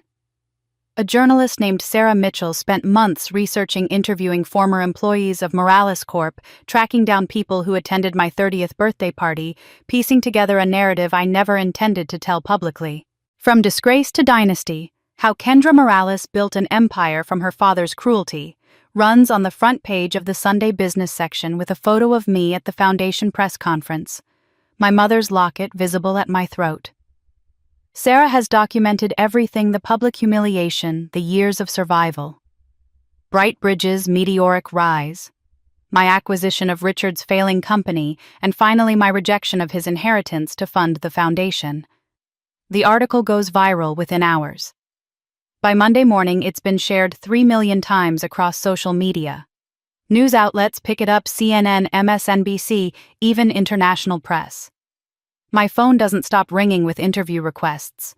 The foundation website crashes from traffic. My inbox overflows with messages from women sharing their own stories of family rejection and survival. Among the requests is one from the National Women's Business Conference, inviting me to be their keynote speaker next month. 5,000 attendees, live streamed to hundreds of thousands more. The thought terrifies me. I've done small speaking engagements, business panels, but nothing at this scale. Nothing where my personal story, not just my business acumen, is the focus. Marcus finds me staring at the invitation, paralyzed. "You should do it," he says quietly. We've been working together again, cautiously rebuilding trust, though we haven't discussed the romantic aspect of our relationship. Your story matters to people. They need to hear it from you. I'm not a motivational speaker. I don't know how to inspire people. You already are inspiring people. You just need to tell them what you've learned.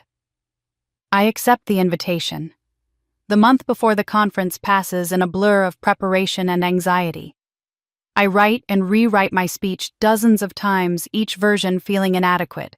How do you distill 38 years of pain and growth into 20 minutes? How do you inspire without sounding preachy? How do you share wounds without exploiting them for sympathy? The morning of the conference, I stand backstage trembling while the organizer introduces me to thunderous applause. I walk onto the stage, 5,000 faces looking up at me expectantly, cameras recording every moment, and for a second, I forget every word I planned to say. Then I see women in the front rows, some my age, some older, all watching me with an intensity that speaks of shared experience. They're not here for polish or performance. They're here for truth. 8 years ago, I begin, my voice steadier than I expected. My father told 200 people that having me was the biggest mistake of his life. He said this at my 30th birthday party in front of cameras with no hesitation or shame. 3 days later, he threw me out with one suitcase and $200. I slept in my car and thought my life was over. I tell them about Elaine's diner, about learning that survival requires swallowing pride. About building Brightbridge from nothing, about betrayal and setbacks, and the moment I decided I wasn't defined by Richard's rejection. About buying his company not for revenge, but for redemption, about refusing his inheritance to fund something meaningful. People keep asking me if I've forgiven my father, I say, approaching the end. The truth is, forgiveness isn't weakness, it's freedom. I didn't win by destroying him. I won by building something better than he ever imagined. That's the victory worth having. Not revenge, not vindication, but becoming someone you're proud to be regardless of what anyone else thinks. The standing ovation lasts 3 minutes. Afterward, the line of women waiting to speak with me stretches across the conference hall. They share stories of abuse, rejection, abandonment. They tell me about sleeping in cars, about starting over at 50 at 60. They cry, and I cry with them, understanding viscerally that my pain was never just mine. It's part of a larger pattern of women being told they're not enough, then proving everyone wrong through sheer resilience. Over the following weeks, the foundation receives 15,000 applications from women seeking help. Donations pour in from strangers who see themselves in my story. I'm invited to speak at universities, corporations, women's groups. The media attention is overwhelming, exhausting, but also purposeful. My pain has meaning beyond my personal narrative. It's become a bridge for others to cross toward their own healing. But as I'm learning to accept this new role as public figure and symbol, I should have remembered that visibility attracts not just supporters, but threats. Peace, I'm discovering, is always temporary. Success always invites those who want to tear it down, and the higher you rise, the more devastating the fall when someone decides to push. But peace never lasts without trials. The media storm brings opportunity and exhaustion in equal measure. I'm traveling constantly for speaking engagements. Foundation work consuming 16-hour days. Marcus has been absent from my life for 3 months now, giving me the space I demanded after his confession. We communicate only through brief professional emails about Brightbridge business. The distance feels both necessary and unbearable. I've started therapy, something I should have done years ago. Dr. Lisa Chen specializes in family trauma and in our twice-weekly sessions. I'm finally unpacking 38 years of damage. She helps me understand that my workaholism is a defense mechanism, that my fear of trusting Marcus has less to do with his actual betrayal and more to do with my father teaching me that love always comes with conditions. You're protecting yourself, she tells me one Thursday afternoon. But protection taken too far becomes isolation. At some point, you have to decide if you want to live behind walls or risk being hurt again for the possibility of genuine connection. That evening, I returned to my apartment to find Marcus sitting on the steps outside my building, just like he did the night he confessed about Hayes and Stone. My heart does something complicated in my chest, fear and hope tangled together. "Hi," he says, standing as I approach. "I know I shouldn't just show up, but I needed to see you.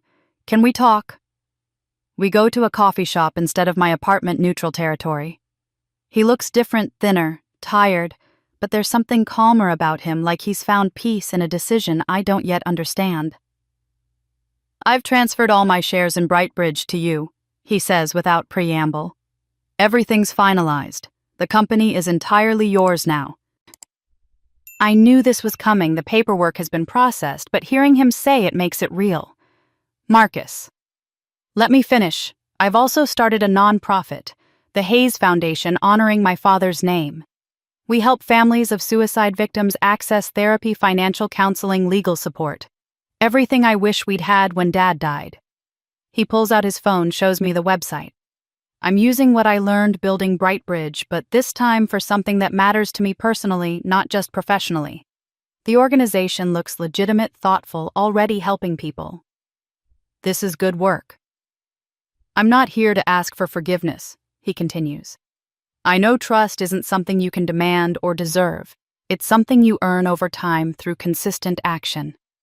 I'm just here to say that I love you. The real you, not some strategic access point to your father. And I'll wait as long as it takes to prove that. I want to tell him it's too late, that trust once broken can't be repaired. But looking at him across the table, I remember 8 years of partnership. The nights we stayed up planning Brightbridge's expansion. The way he defended me to skeptical clients. How he held me when Elaine died, asking nothing, just being present. All of that was real, regardless of how it started. I'm scared, I admit. My father taught me that people who say they love you will hurt you most. I don't know how to unlearn that. I know. And I'm sorry I reinforced that lesson instead of disproving it. He reaches across the table, stops just short of touching my hand. But I'm not asking you to trust me today. I'm just asking for permission to keep showing up, to prove through time and actions that I choose you, that I choose love over revenge, that everything good in my life came from knowing you. We sit in silence, the coffee shop bustling around us, other people's ordinary lives continuing while mine hangs in balance. Part of me wants to run to protect myself from the possibility of being wrong about him. But another part, the part that's been growing stronger in therapy, the part that refused to let Richard's cruelty define her, wants to be brave enough to try. I don't know if I can do this, I tell him honestly. That's okay. I'll wait. He stands to leave, then pauses. You taught me something important, Kendra. You taught me that power can be graceful, that revenge is empty, that building something meaningful matters more than destroying your enemies. You showed me a better way to live. I want to spend my life becoming the man who deserves you. He walks out, leaving me with my cooling coffee and tangled thoughts.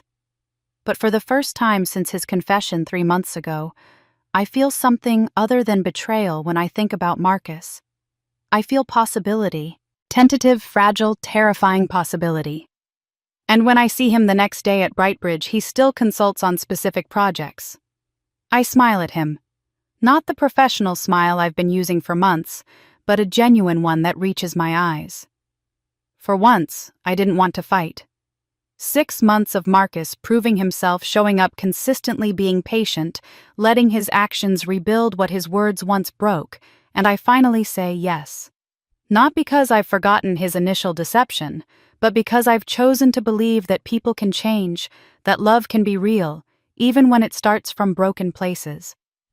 The wedding is exactly what I want, small, intimate, held at Elaine's diner on a Sunday when it's closed to the public.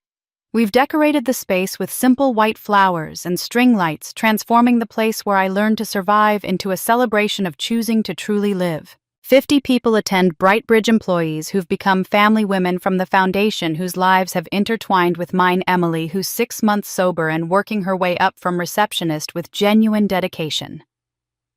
The morning of the wedding, I'm getting ready in the small apartment above the diner, the same room where I once slept, surrounded by restaurant supplies and desperate hope.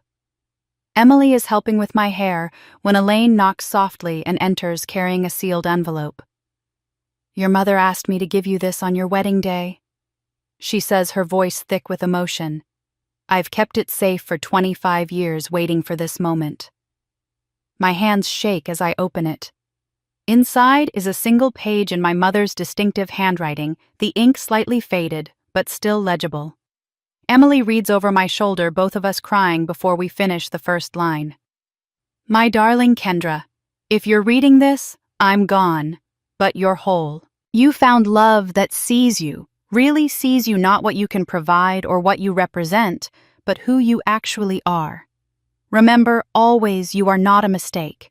You are proof that love existed in me beyond Richard's darkness, beyond everything that went wrong.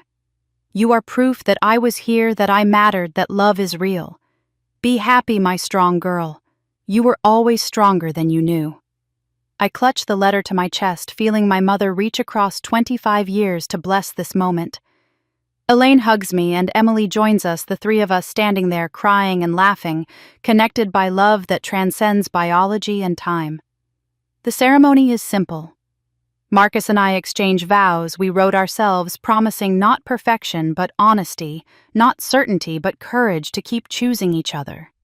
When he kisses me, the room erupts in applause, and I feel genuinely happy in a way I didn't know was possible. At the reception, after the food and toasts and dancing, Elaine pulls me aside. We step outside into the cool evening air, and she takes both my hands in hers. "There's something else you need to know," she begins. "About Richard and me, about why I've always been here for you." She tells me the story she's carried alone for 30 years, how she and Richard were engaged when she was 30 and he was 32, how they planned a life together, had chosen a house, set a wedding date, how Richard met her younger sister Maria at a family gathering and everything changed, how Maria got pregnant with me and Richard broke his engagement to Elaine to marry her sister instead. "Maria never knew," Elaine says, tears streaming down her face. "I never told her we'd been engaged. I let her believe Richard chose her genuinely, not out of obligation. I stepped aside because she was my baby sister, and she was pregnant, and she loved him. I lost the man I loved and my sister's trust in one moment." "But you didn't hate her," I say, understanding flooding through me. "You protected me because when Maria died and Richard abandoned you, I finally had a chance to do what I should have done from the beginning, choose love over bitterness. You were born from the man I once loved, and the sister I'd lost. You were my second chance to get it right." She touches my face gently. "I loved you not as revenge or obligation, but because loving you healed something in me I didn't know was broken."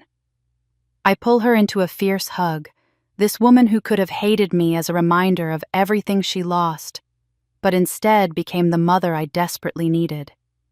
"You saved my life." "You saved mine too, sweetheart. You taught me that love doesn't have to be biological to be real, that family is built through choice and presence, not blood."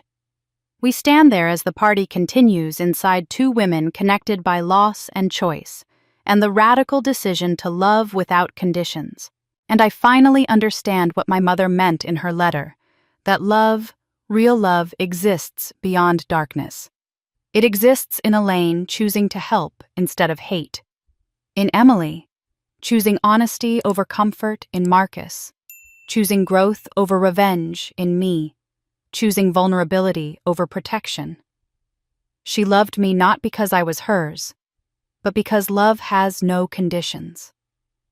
3 months of married life, learning to share space and decisions, building a home together, discovering that happiness is possible, and then the call comes at 4 a.m.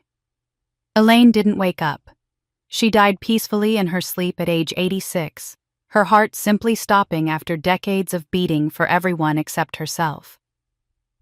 I drive to the diner in the pre-dawn darkness, Marcus beside me holding my hand. The police and paramedics are already there, their lights painting the familiar building in red and blue. I sit in the apartment where I once lived, where Elaine kept her own small life, and I can't stop thinking that she died alone. This woman who saved me, who loved me unconditionally, spent her last night on Earth by herself. "She wasn't alone," Marcus says quietly, reading my thoughts. "She had you. She had the knowledge that she'd changed your life, saved dozens of other women through the foundation, built something meaningful. That's not dying alone, that's dying complete." The funeral is scheduled for the following Saturday. I expect maybe 30 people. Elaine never talked much about family, kept her circles small. Instead, over 200 people fill the small chapel, with more standing outside, unable to fit. Former diner employees from across 40 years. Women from the foundation who Elaine mentored personally, teaching them her philosophy of resilience. Neighbors, customers, people whose lives she touched in quiet ways she never mentioned. I deliver the eulogy standing at the podium with Marcus in the front row and Emily beside him. Elaine Walker was the mother who chose me when biology failed. I begin my voice steady despite tears. She taught me that family isn't about blood, it's about showing up. It's about seeing someone in their darkest moment and deciding to be their light. She could have hated me. I was the daughter of the man who broke her heart, the niece of the sister who unknowingly took her place. But instead she loved me. Not because she had to, but because that's who she was.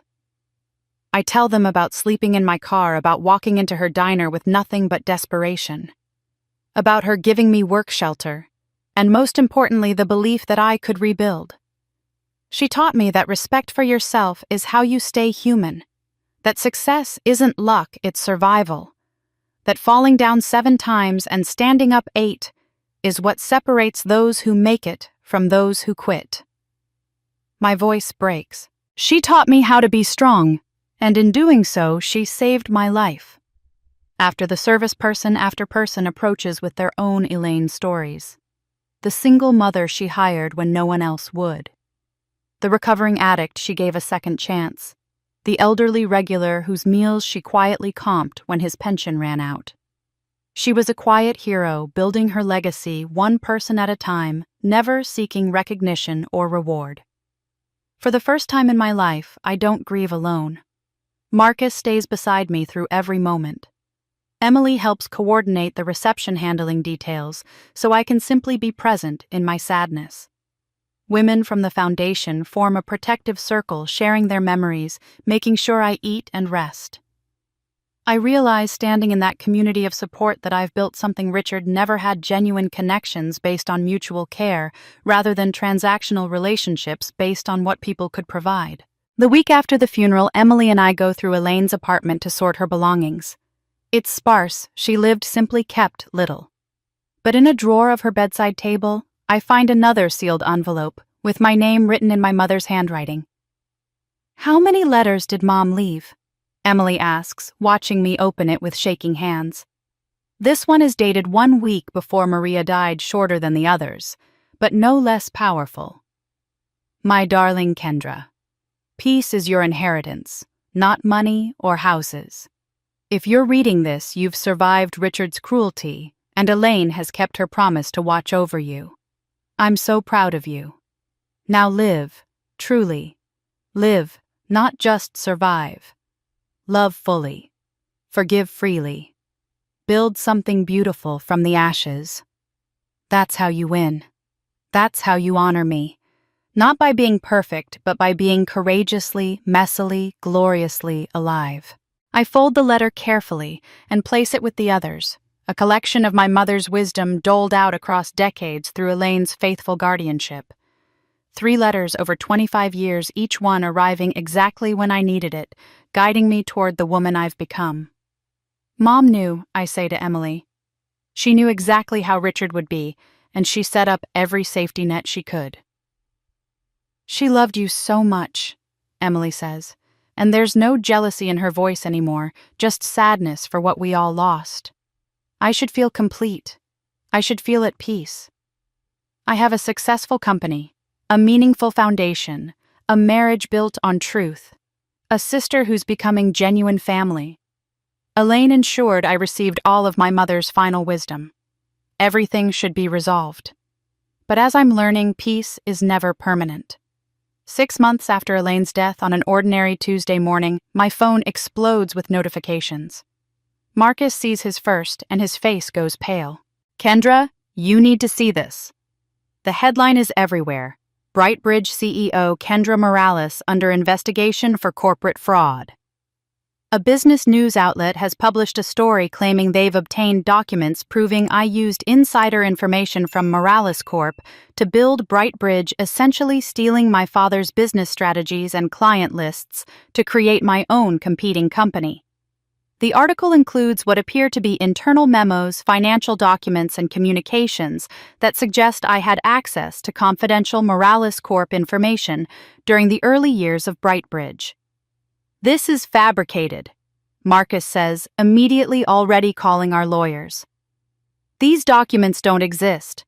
We built Brightbridge completely independently." But the damage is instantaneous.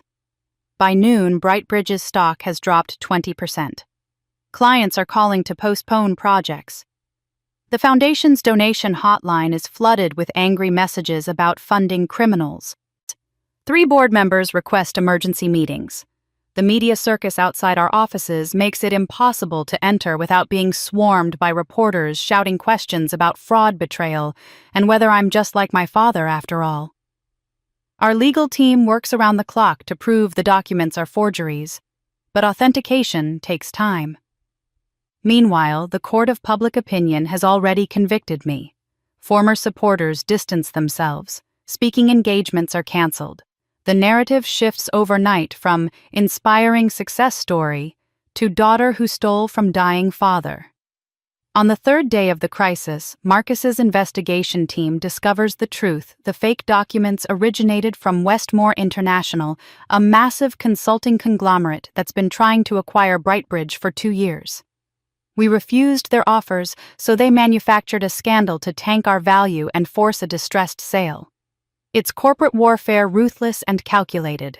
We can prove this, our lawyer says, but it'll take weeks to build the case, and by then the damage might be irreversible. I'm sitting in my office at 8 p.m. staring at the city lights and wondering if everything I've built is about to collapse when my assistant calls. Emily is holding a press conference. It's live right now. You should turn on the news. I find the channel just as Emily steps up to a podium outside the federal courthouse looking terrified but determined. She's flanked by FBI agents and the crowd of reporters is massive. My name is Emily Morales Whitmore. She begins, her voice shaking but clear. And I'm here to provide evidence that will clear my sister's name and reveal the truth about my adoptive father, Richard Morales. My heart stops. What is she doing? For the past year before my father died, I recorded our conversations. In my state, this is legal with one-party consent. I did this because I suspected he was involved in illegal activities, and I was right. She holds up a small device. These recordings contain Richard Morales' admissions of tax fraud, bribery of public officials, and illegal business practices designed to destroy competitors, including the father of Marcus Hayes, who later became my sister's business partner. The reporters erupt with questions, but Emily continues over them. More importantly, these recordings definitively prove that Kendra had zero access to any insider information from Morales Corp. My father cut her off completely when she was 30 years old.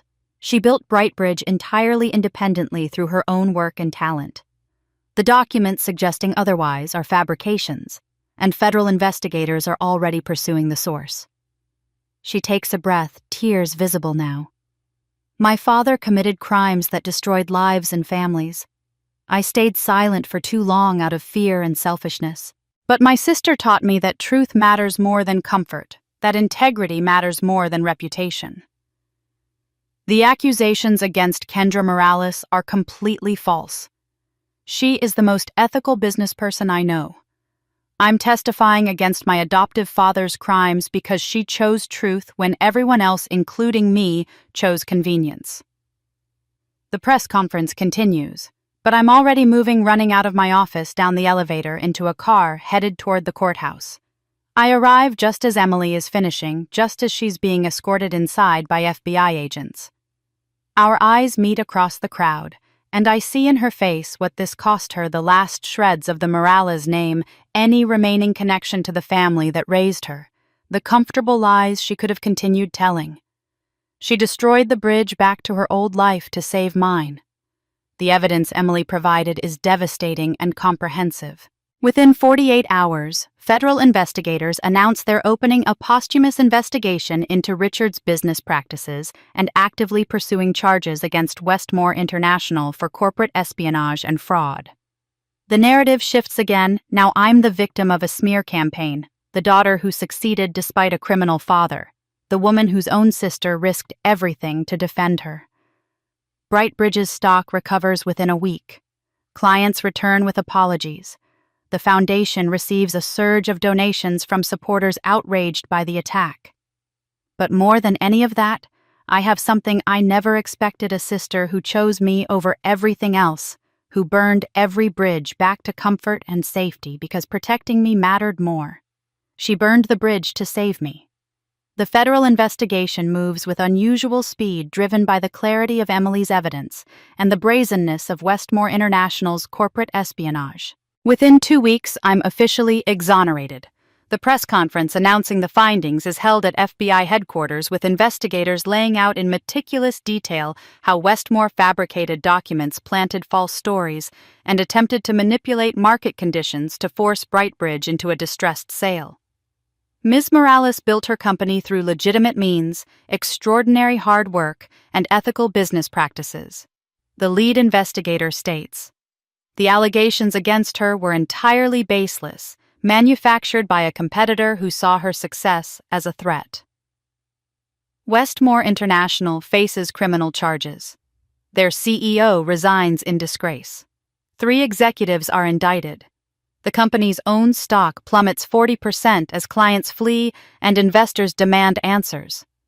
Watching their orchestrated destruction backfire so spectacularly should feel satisfying, but mostly I just feel tired. Tired of fighting, tired of proving myself, tired of people trying to tear down what I've built. But the crisis has clarified something important.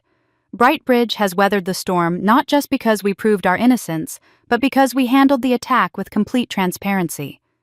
We opened our books to independent auditors.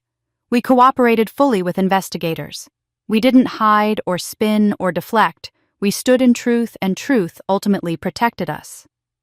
We need to evolve. I tell Marcus and Emily in a meeting 2 weeks after the exoneration. This scandal showed me something. We've been successful, but we haven't been maximizing our impact. I want to restructure everything. Over the next 3 months, we transform the organization completely. Brightbridge Consulting becomes Brightbridge Legacy, a comprehensive support system that goes far beyond business consulting. We establish partnerships with therapists who provide sliding-scale mental health services. We create a legal aid division to help women navigate divorces, custody battles, and financial disputes. We expand the small business loan program, offering not just capital, but mentorship and ongoing support. Emily becomes Chief Operations Officer, not because she's my sister, but because she's earned it through 2 years of dedicated work, starting from reception and learning every aspect of the foundation from the ground up. She's discovered a talent for systems and logistics, for creating processes that scale efficiently without losing the personal touch that makes our work meaningful. "I'm good at this," she tells me one evening as we review expansion plans. Not just competent, actually good. Who knew that years of organizing Dad's life and managing his image would translate into useful skills? "You were always capable," I tell her. "You just needed to believe it yourself instead of outsourcing your worth to someone else's opinion." In the Foundation's first year under the new structure, we help 5,000 women. 5,000 women who were told they were too old, too damaged, too late to start over. We help them leave abusive marriages, launch businesses, find careers that utilize skills they didn't know they had. Each success story feels like a repayment of the debt I owe to Elaine, to my mother, to every woman who helped me when I had nothing. The media attention that came with the scandal now shifts to recognition. Major outlets profile the Foundation's work. Forbes runs a cover story, "The Iron Grace of America: How Kendra Morales Built a Legacy on Resilience, Not Ruthlessness." The article details everything: the birthday party, humiliation, the years building Brightbridge, surviving betrayal and scandal, transforming pain into purpose. "Iron Grace." Marcus reads the phrase aloud, smiling. "That's perfect. Strong but not brittle. Powerful but not cruel." I'm invited to testify before congressional committees examining economic discrimination against women over 30. I speak at Harvard's graduation, receiving an honorary doctorate. 3 more universities follow with similar honors. Television interviews, podcast appearances, speaking tours that could fill my calendar for the next 5 years if I accepted everything. But I'm careful about what I accept. I remember Richard's obsession with image, how he valued appearing successful over actually being good. I turn down anything that feels performative, that prioritizes my celebrity over the actual work. I still wear my mother's locket to every public appearance, still visit the original Elaine's Diner once a month to remind myself where I came from. You could be so much more famous if you wanted, Emily observes after I decline a reality TV show about women entrepreneurs. Fame fades. Power fades. I tell her, thinking about Richard's empire crumbling, about how quickly public opinion shifts. Legacy endures. The question isn't whether people will remember my name in 50 years, it's whether the systems we're building will still be helping women long after I'm gone. That becomes the measuring stick for every decision. Not does this make me look good, but does this serve the mission? Not does this increase my profile, but does this help more women rebuild their lives? We establish partnerships with community colleges in 15 cities, creating pathways for women to access education while managing responsibilities. We launch a housing assistance program, recognizing that stable shelter is foundational to everything else. We create childcare cooperatives where women in the program can support each other while building professional skills. The work is endless, exhausting, and more meaningful than anything I could have imagined during those nights sleeping in my car 8 years ago. I've gone from survival to success, to significance, from fighting for myself to fighting for thousands of others. Standing at the Foundation's annual gala, watching 500 women whose lives we've changed celebrate together, I touch the locket at my throat and think about my mother's letter. Live truly, not just survive. Build something beautiful from the ashes. I'm doing exactly that. Power fades. Legacy endures. 10 years after that rainy night when Richard cast me out with one suitcase, I stand at the entrance of Graceland Cemetery on a clear autumn morning. I'm 48 years old now, and the woman who once slept in her car in a Walmart parking lot feels like someone from another lifetime. Marcus stands beside me, his hand warm in mine. Emily waits near the car, patient, understanding this is a journey we need to take together. Ready? Marcus asks quietly. I nod, though I'm not sure I am. I haven't visited my mother's grave since her funeral 33 years ago. Richard made it clear my presence at family plots wasn't welcome, and I was too young to challenge him. Later, when I had the strength, I told myself I didn't need a grave to remember her. But Elaine's death 2 years ago changed something. She's buried here too, just 50 feet from Maria, and knowing they're together, the two women who loved me most, makes this place feel less like a monument to loss and more like a gathering of souls who shaped who I've become. We walk through rows of headstones past names and dates that mark entire lives reduced to marble and memory. Emily joins us halfway, falling into step beside me. She's 5 years sober now, truly sober, not just abstaining, but actively healing. Her face has filled out. Her eyes are clear, and she carries herself with a quiet confidence that took years of therapy and honest work to build. She's the chief operations officer of the Foundation, respected not because she's my sister, but because she's genuinely excellent at what she does. Maria's headstone is simple: Maria Brightman Morales, beloved mother, 1960-2000. Richard is buried on the other side of the cemetery, and I've never visited his grave. Perhaps someday I will, but today isn't about him. I kneel and place white roses at the base of the stone. Hi, Mom, I say softly. I'm sorry it took me so long to visit. I brought some people I think you'd want to meet. I gesture to Marcus. This is my husband. He's good to me. He really sees me the way you did. And Emily's here. We're finally the sisters you hoped we'd be. Emily kneels beside me, placing her own flowers.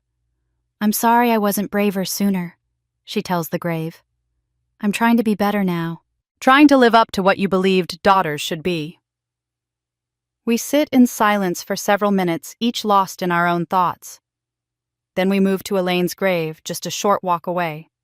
Her headstone reads, Elaine Brightman Walker, she loved without conditions, 1938-2024.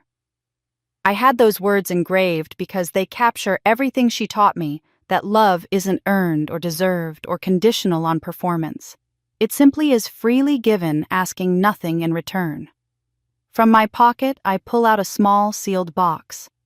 Inside is my mother's locket, the one I've worn every day for 10 years through every triumph and trial. The silver is worn smooth from constant touching the chain replaced twice. It's been my talisman, my reminder, that I was once loved unconditionally. I don't need this anymore, I tell Marcus and Emily as I place the box at the base of Elaine's stone. Not because I don't value it, but because I've finally internalized what it represented. I know I'm loved. I know I'm worthy. I don't need proof anymore. Marcus's eyes are wet. Emily is openly crying. I feel tears on my own cheeks, but I'm smiling too because this isn't sad, it's completion. It's the final letting go of the scared girl who needed a physical object to believe in her own value. Emily wraps her arm around my waist. You saved us all, you know, she says. Not just me, though. God knows you did that. But thousands of women who thought they had no value, who believed they were too damaged or too old or too late. You showed all of us that we get to write our own endings. Her voice breaks. Mom would be so proud of you, of who you've become, of what you've built, of how you chose love over bitterness when you had every right to be bitter. We stand together, three people bound by loss and choice, and the slow, painful work of healing. I think about the promise I made to my mother at 5 years old, to take care of Emily no matter what. I kept it, though, not in the way either of us imagined. I took care of her by refusing to enable her comfort, by forcing her to face herself, by showing her that rebuilding was possible, even when everything fell apart. We should go, Marcus says gently. You have the foundation board meeting at 2. As we walk back toward the car, a breeze picks up warm despite the autumn chill. It rustles the leaves on the oak trees overhead, carrying with it the scent of earth and flowers, and something I can't quite name. For just a moment I feel my mother's presence, not as the aching grief that's haunted me for 33 years, but as warm approval, as pride, as the kind of love that transcends death and time. She's not disappointed I struggled. She's not ashamed I was broken. She's proud I survived, that I built something meaningful from pain, that I chose compassion over cruelty, even when cruelty would have been justified. I've spent 10 years proving I wasn't worthless, proving it to Richard, to doubters, to the world, to myself. Building companies and foundations and legacies driven by the need to demonstrate value, to justify my existence, to earn the love I was denied. But standing here in this cemetery surrounded by people who love me because of who I am, rather than what I've achieved, I realize I don't need to prove anything anymore. The worth I've been seeking wasn't something to be earned or demonstrated. It was always intrinsic, always present, just waiting for me to believe it. The angry voice in my head that's narrated my life for 38 years. The voice that sounds like Richard telling me I'm a mistake, that I'm not enough, that I need to try harder, has finally gone quiet. And for once, my heart was quiet. 10 years later, I stand in the ballroom of the Philadelphia Convention Center, watching 900 women gather for the Foundation's annual gala. The Morales Legacy Foundation now operates in all 50 states, employing over 3,000 people with a $3 billion endowment that ensures sustainability for generations. We've helped more than 100,000 women rebuild their lives, 100,000 stories of transformation, of rising from ashes, of proving that it's never too late to start over. I'm 58 years old now, my hair beginning to gray at the temples lines around my eyes that map decades of laughter and tears. Marcus stands beside me, still my partner in every sense, his hair fully silver now, but his commitment to our work as strong as ever. He oversees the investment side of the foundation, ensuring that the money we've built continues to grow and serve long after we're gone. Emily approaches with her husband Daniel, a therapist she met 5 years ago when he joined the foundation's counseling team. She's been sober for 15 years, married for 3, and radiantly happy in a way that once seemed impossible. The program directors are asking for you, she tells me. They want to introduce this year's success stories before dinner. But my attention is caught by a small figure weaving through the crowd. Maria Elaine Hayes, my 9-year-old daughter, wearing a navy dress and carrying herself with the unself-conscious confidence of a child who has never questioned whether she's loved. She has Marcus's dark hair and my mother's warm brown eyes, and when she smiles, I see echoes of all the women who shaped me. "Mama, can I sit with you during the speeches?" Maria asks, slipping her hand into mine. "Of course, baby, but you'll have to be patient. There are a lot of speeches tonight." "I know, because your foundation helps people who are sad become strong." She says it matter-of-factly, the way she might say her mother works in an office or teaches at a school. She doesn't yet know the full story, the rejection, the survival, the transformation. Someday I'll tell her when she's old enough to understand. For now, she only knows that her mother loves her absolutely, that her worth is never in question, that she's celebrated simply for existing. Holding her hand, feeling that small, trusting grip, I realize I've done what I set out to do. I've broken the cycle. My daughter will never sleep in her car. She'll never doubt whether she deserves love. She'll never hear from her parent that she's a mistake. Whatever legacy I leave behind, that might be the greatest part raising a child who knows bone deep that she's wanted. 3 months later, I stand on a different stage in Washington, D.C. at the National Women's Hall of Fame induction ceremony. The invitation came 6 months ago, and I almost declined, uncomfortable with honors and recognition. But Emily convinced me to accept. "It's not about you," she said. "It's about every woman who sees you inducted and thinks if she can rise from that, maybe I can rise from this." The audience is filled with luminaries, senators, CEOs, activists, women who've changed the world in ways large and small. But in the front row, I see the people who actually matter, Marcus holding Maria on his lap, Emily and Daniel, 3 women from the foundation who drove 8 hours to be here, and 1 empty seat, which I requested for Elaine. Before the ceremony, I retrieved my mother's locket from where I'd left it at the cemetery 10 years ago. The box was weathered but intact, the locket inside tarnished but whole. I had it cleaned and now wear it tonight over a simple black dress, the weight of it familiar and grounding against my heart. When my name is called, I walk to the podium amid thunderous applause. I look out at the sea of faces, some crying, some smiling, all of them carrying their own stories of survival and strength. I think about the girl I was at 30, humiliated and cast out. The woman I was at 38, finally believing in her own worth. The person I am now at 58, having transformed pain into purpose for countless others. I lean into the microphone and speak 3 sentences that contain everything I've learned. They called me worthless. I built a dynasty not of money but of meaning. And this time it's built to last because it's built on truth. The standing ovation lasts 4 minutes. People are crying openly, including the senator beside me on stage. I see Marcus lifting Maria so she can see her small face beaming with pride, even though she doesn't fully understand yet. I see Emily wiping tears, mouthing, "I love you," across the distance. I see women in the audience holding hands, recognizing themselves in my story, finding hope in the proof that transformation is possible. The girl whose father called her his greatest disgrace now stands among America's most honored women. But more than that, infinitely more important than any award or recognition, I've built something that will outlive me. Systems that will help women for generations. A daughter who will never doubt her worth. A legacy rooted not in revenge or bitterness, but in the radical choice to transform wounds into wisdom, pain into purpose, rejection into redemption. And this time it's built to last, because it's built on truth. That night after the ceremony ends and the crowds disperse, I stand on the hotel balcony overlooking the National Mall. Marcus has taken Maria back to the room where she's already asleep, exhausted from the excitement. Emily texted that she and Daniel made it home safely.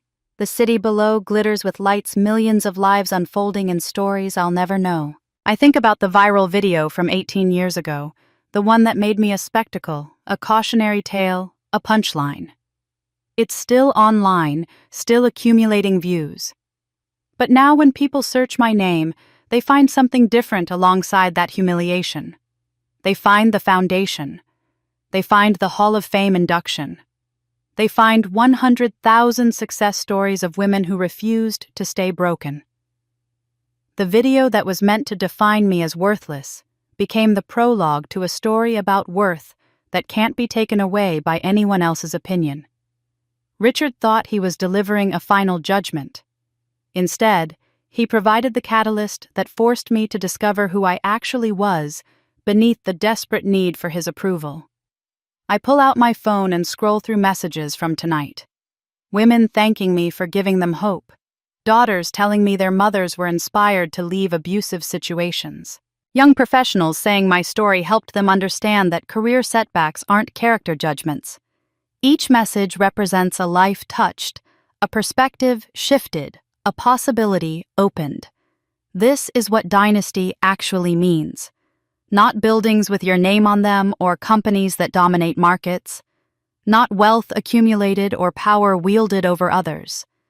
Dynasty is the ripple effect of choosing to transform your pain into someone else's possibility. It's the multiplication of healing across generations. It's breaking cycles so your daughter never inherits your wounds. Tomorrow, I'll return to the office. There will be budget meetings and strategic planning sessions and the endless operational details of running a $3 billion organization. There will be new women joining our programs, each carrying her own story of rejection and survival. There will be setbacks and challenges and moments when the work feels impossible. But tonight, standing here in the quiet dark, I allow myself to simply feel what I've spent 58 years building toward peace. Not the peace that comes from having no problems, but the peace that comes from knowing who you are regardless of what problems arise. The peace my mother promised was my true inheritance. I touch the locket at my throat one final time, then take it off. Tomorrow I'll donate it to the Foundation's museum where women can see the physical object that represented my mother's love through the darkest years. It belongs with her story, with Elaine's story, with all the stories of women who loved beyond conditions and built strength from softness. I don't need it anymore. The love it represented lives in me now, not as a borrowed belief, but as a truth I've finally claimed as my own. I am not a mistake. I never was. And nothing anyone says or does can ever take that truth away again.